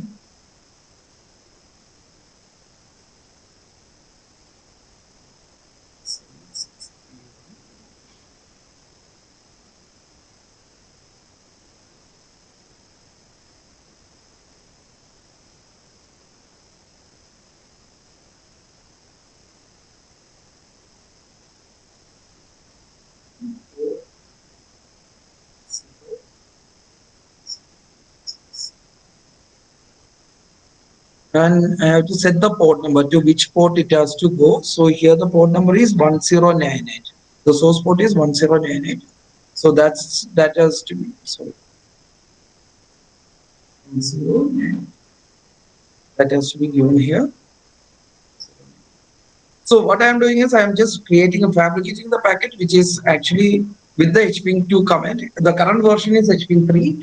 So I am actually spoofing my IP address as 190, means it comes from 170.129, and it has to go, it comes from the port number 22, it has to go to the port number 1098, which is the destination port number, which is of the mission 70.131. And this packet type should be a reset bit packet, and the my sequence number should be 148057631. 148057631, which is this number. So this is what I am doing, and I am just trying to push this. So as soon as I tried to push the packet, I could see that the connection gets aborted. So that's what actually what I have done is I have just created a two missions, and I'm just trying to push the create a fabricated packet, TCP packet, and I am trying to break the communication. That's what I am trying to do. So here one packet is transmitted. That's why here it's given as C equal to 1. So I'm breaking the communication, and I am sending the packet out. So it will reach this side. So here, if you see the wire shot, here also you can see that there is a packet that it is being sent out, which is having a reset bit. There is a small difference here. The acknowledgement number is not there because I haven't set the acknowledgement number. So because I am lazy, so I haven't done it. Once we will do the real scanning, means actually why this tool? I just said this tool is because in many cases, whenever we need to do the VA and PT part, whatever we have to do is we have to do a manual intervention. We cannot totally depend upon the automated tools, which might give you false information, lot of false information. and we need to find out exactly what is the correct information. So what what we generally do is we will generally use this tool to fabricate the TCP, UDP, ICMP packets and push that packets into the network. So what I just demonstrated is I just demonstrated breaking one connection. So that you will understand that okay, this can create a real packet which is fully capable of doing any of this work. It's actually the current version is available, which is HPIN 3, which is again an open source tool. It's available in internet. If you just go and search, you could see it's available. It's used for ICMP. It's used by many government organizations also. DDoS protection and presentation. Like it's actually so yeah, here it's available. It's available in the Kali Linux also. It's available in Kali Linux. So this is actually one of the tools, and this is also used like now for firewall testing. And it's also the same technique is also used by the firewall manufacturers uh, for securing their systems from the DDoS attack. So I'll just maybe couple of minutes by which I'll end. So just walk you through the slides. So, okay, then like I'll just skip all this and then I'll think I have already said about all these tools. Then I'll just say about the OWASP attack project, which is actually for the penetration testing, web application security project, which where initially, if you see the history, like maybe it's from 2003 to 2013, then it's like the traditional buffer overflow, denial of service, SQL injection, cross-site scripting, all these were there. The broken session management, insecure object, cross-site request forgery, security misconfiguration, all these were there. But later from 2003 to 2013 to 2017, what happened is like there were some small changes which is there where you could see like there is indirect like misconfiguration, all these some small changes which has happened, but all these were important. And whatever is currently there is currently what is there is here, which is the broken access control, which is actually more serious. Means the access control is like there can be pages which you could access without even proper authentication.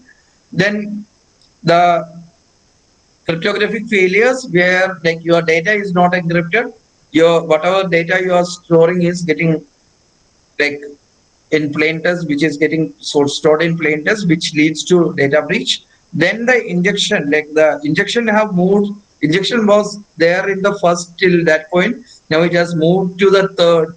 Then the security misconfiguration in the security configuration. Sorry, before that there is insecure design. So mostly what happened is we are mostly product oriented. We need the product out. We don't need just the secure. We don't need it to be secure. We need the functions to be there. We need the product. So which leads to insecure design because no one thinks the security in the design phase. So that's one of the biggest drawback which is there in the product development system. So insecure design and then security misconfiguration. Like there will be devices which will be kept, but it won't be done proper. VAPT won't be done. Proper configuration won't be done. They'll just deploy the devices, they'll go and they'll get the money from you. So then vulnerability and outdated component, because any components would be directly linked to website, which would be outdated, which we are not going to update. So which will also be. Then identification and authentication failures, which is there. Then software and data integrity failure, which will lead to even malware attacks, which is there. Then security logging and monitoring failures, where there are no proper logging, which is happening. So most of the applications which are developed doesn't have any proper logging. So someone comes for because like maybe around like 2015 to 2017, I used to go for the forensic investigation part also. But at that time, whatever we fail is we'll get is like we won't be having any logs to understand what has exactly happened. So given our forensic investigation will be bottlenecked, and we have to find out go with some other evidence which is there. Then there is also server side request forgery. But these are only the top 10 which is there. but there are a lot of attacks which is there. This is as part of the web application project which is there. There may be for the other projects also. Means the host level attacks. There are lot of attacks which is there. Lot of problems which is there. Okay, I have a huge set of slides. I'll just skip all those and I'll go to the thanking slide.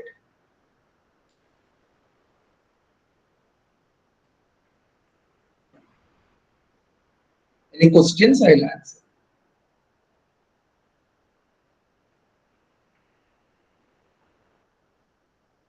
Thank you, sir. Thank you for your informative session. And participants can ask the questions now.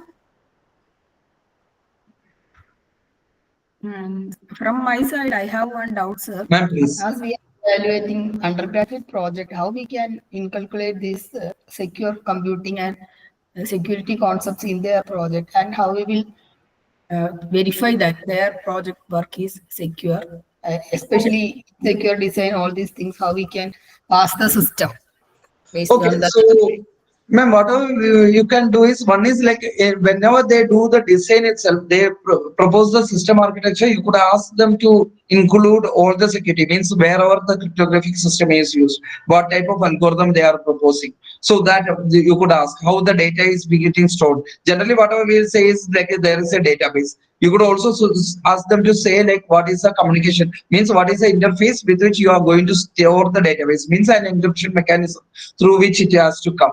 Then in the coding phase, whatever you could ask is, you could ask like what is the secure coding practices that you have that they have followed. Means like generally whatever we does is we like these buffer overflow and all these attacks happens because of the non-proper secure coding practices. Like majority of us doesn't follow secure coding practices. That's the reason. So you could also ask them like where all there are, like they are doing it, they where what all secure coding practices they have done. Then what are the things they have done to sanitize the input, because user input is always a concern. So what are the things they have used to sanitize the input? Then second, the last thing is like whether their development platform is having some vulnerability. If so, they have to find out the vulnerability. They could actually go to NVD, National Vulnerability Database. Like I'll just show that. So NVD is available across the world. So National Vulnerability Database, where we could get the list of all the vulnerabilities which is there, and where we could actually get the scoring also for each vulnerability, and we could understand whether there is a vulnerability with a particular software, particular system. So this is actually used by us also. Whenever we does the VA, we'll also take this score. We'll search for each vulnerabilities and we'll take their score. And like, so you could ask them like what are the vulnerabilities which is disclosed for that particular software module which they are going to use in their product. So their development phase, maybe a application or maybe some other add-on which they are using. All these you could ask. So there you could also ask them to list their score. What is the score? What is the severity? Score means severity. So generally it's actually, this is actually brought in by CMU, California University. So where they have a scoring system. This is the current scoring system is CVSS, Common Vulnerability Versioning System, scoring system, Common Vulnerability Scoring System, which is 4.0. They have a score of 2.0 and 3.0. So majority of the vulnerabilities, they have a score. They have a public score which is disclosed. So if there is a vulnerability which is published, that would be having a score. So you could ask them all these details so that once they prepare with all these details, then they could understand that okay, this is what we have to use so that it would be a secure design. Whatever we are doing is secure, and the database data has to be encrypted. Database has to be encrypted. So, and like once it's the high score is very high, then better they need not use any of those. Is there any automatic tool that we can apply after they bring the product for demonstration? And we can we could actually use Nessus. Nessus is an automated tool. Then maybe it would be their own product, right? So that's why if it's a web application, we could use many SQL map and many tools we could use. Even for SQL database also we could use SQL map. That's what I remember. I haven't used it for maybe 3 years or 4 years, but before that I have used it. But we could use that. We could use those tools, and even web application. We could also use SAP. Then sorry.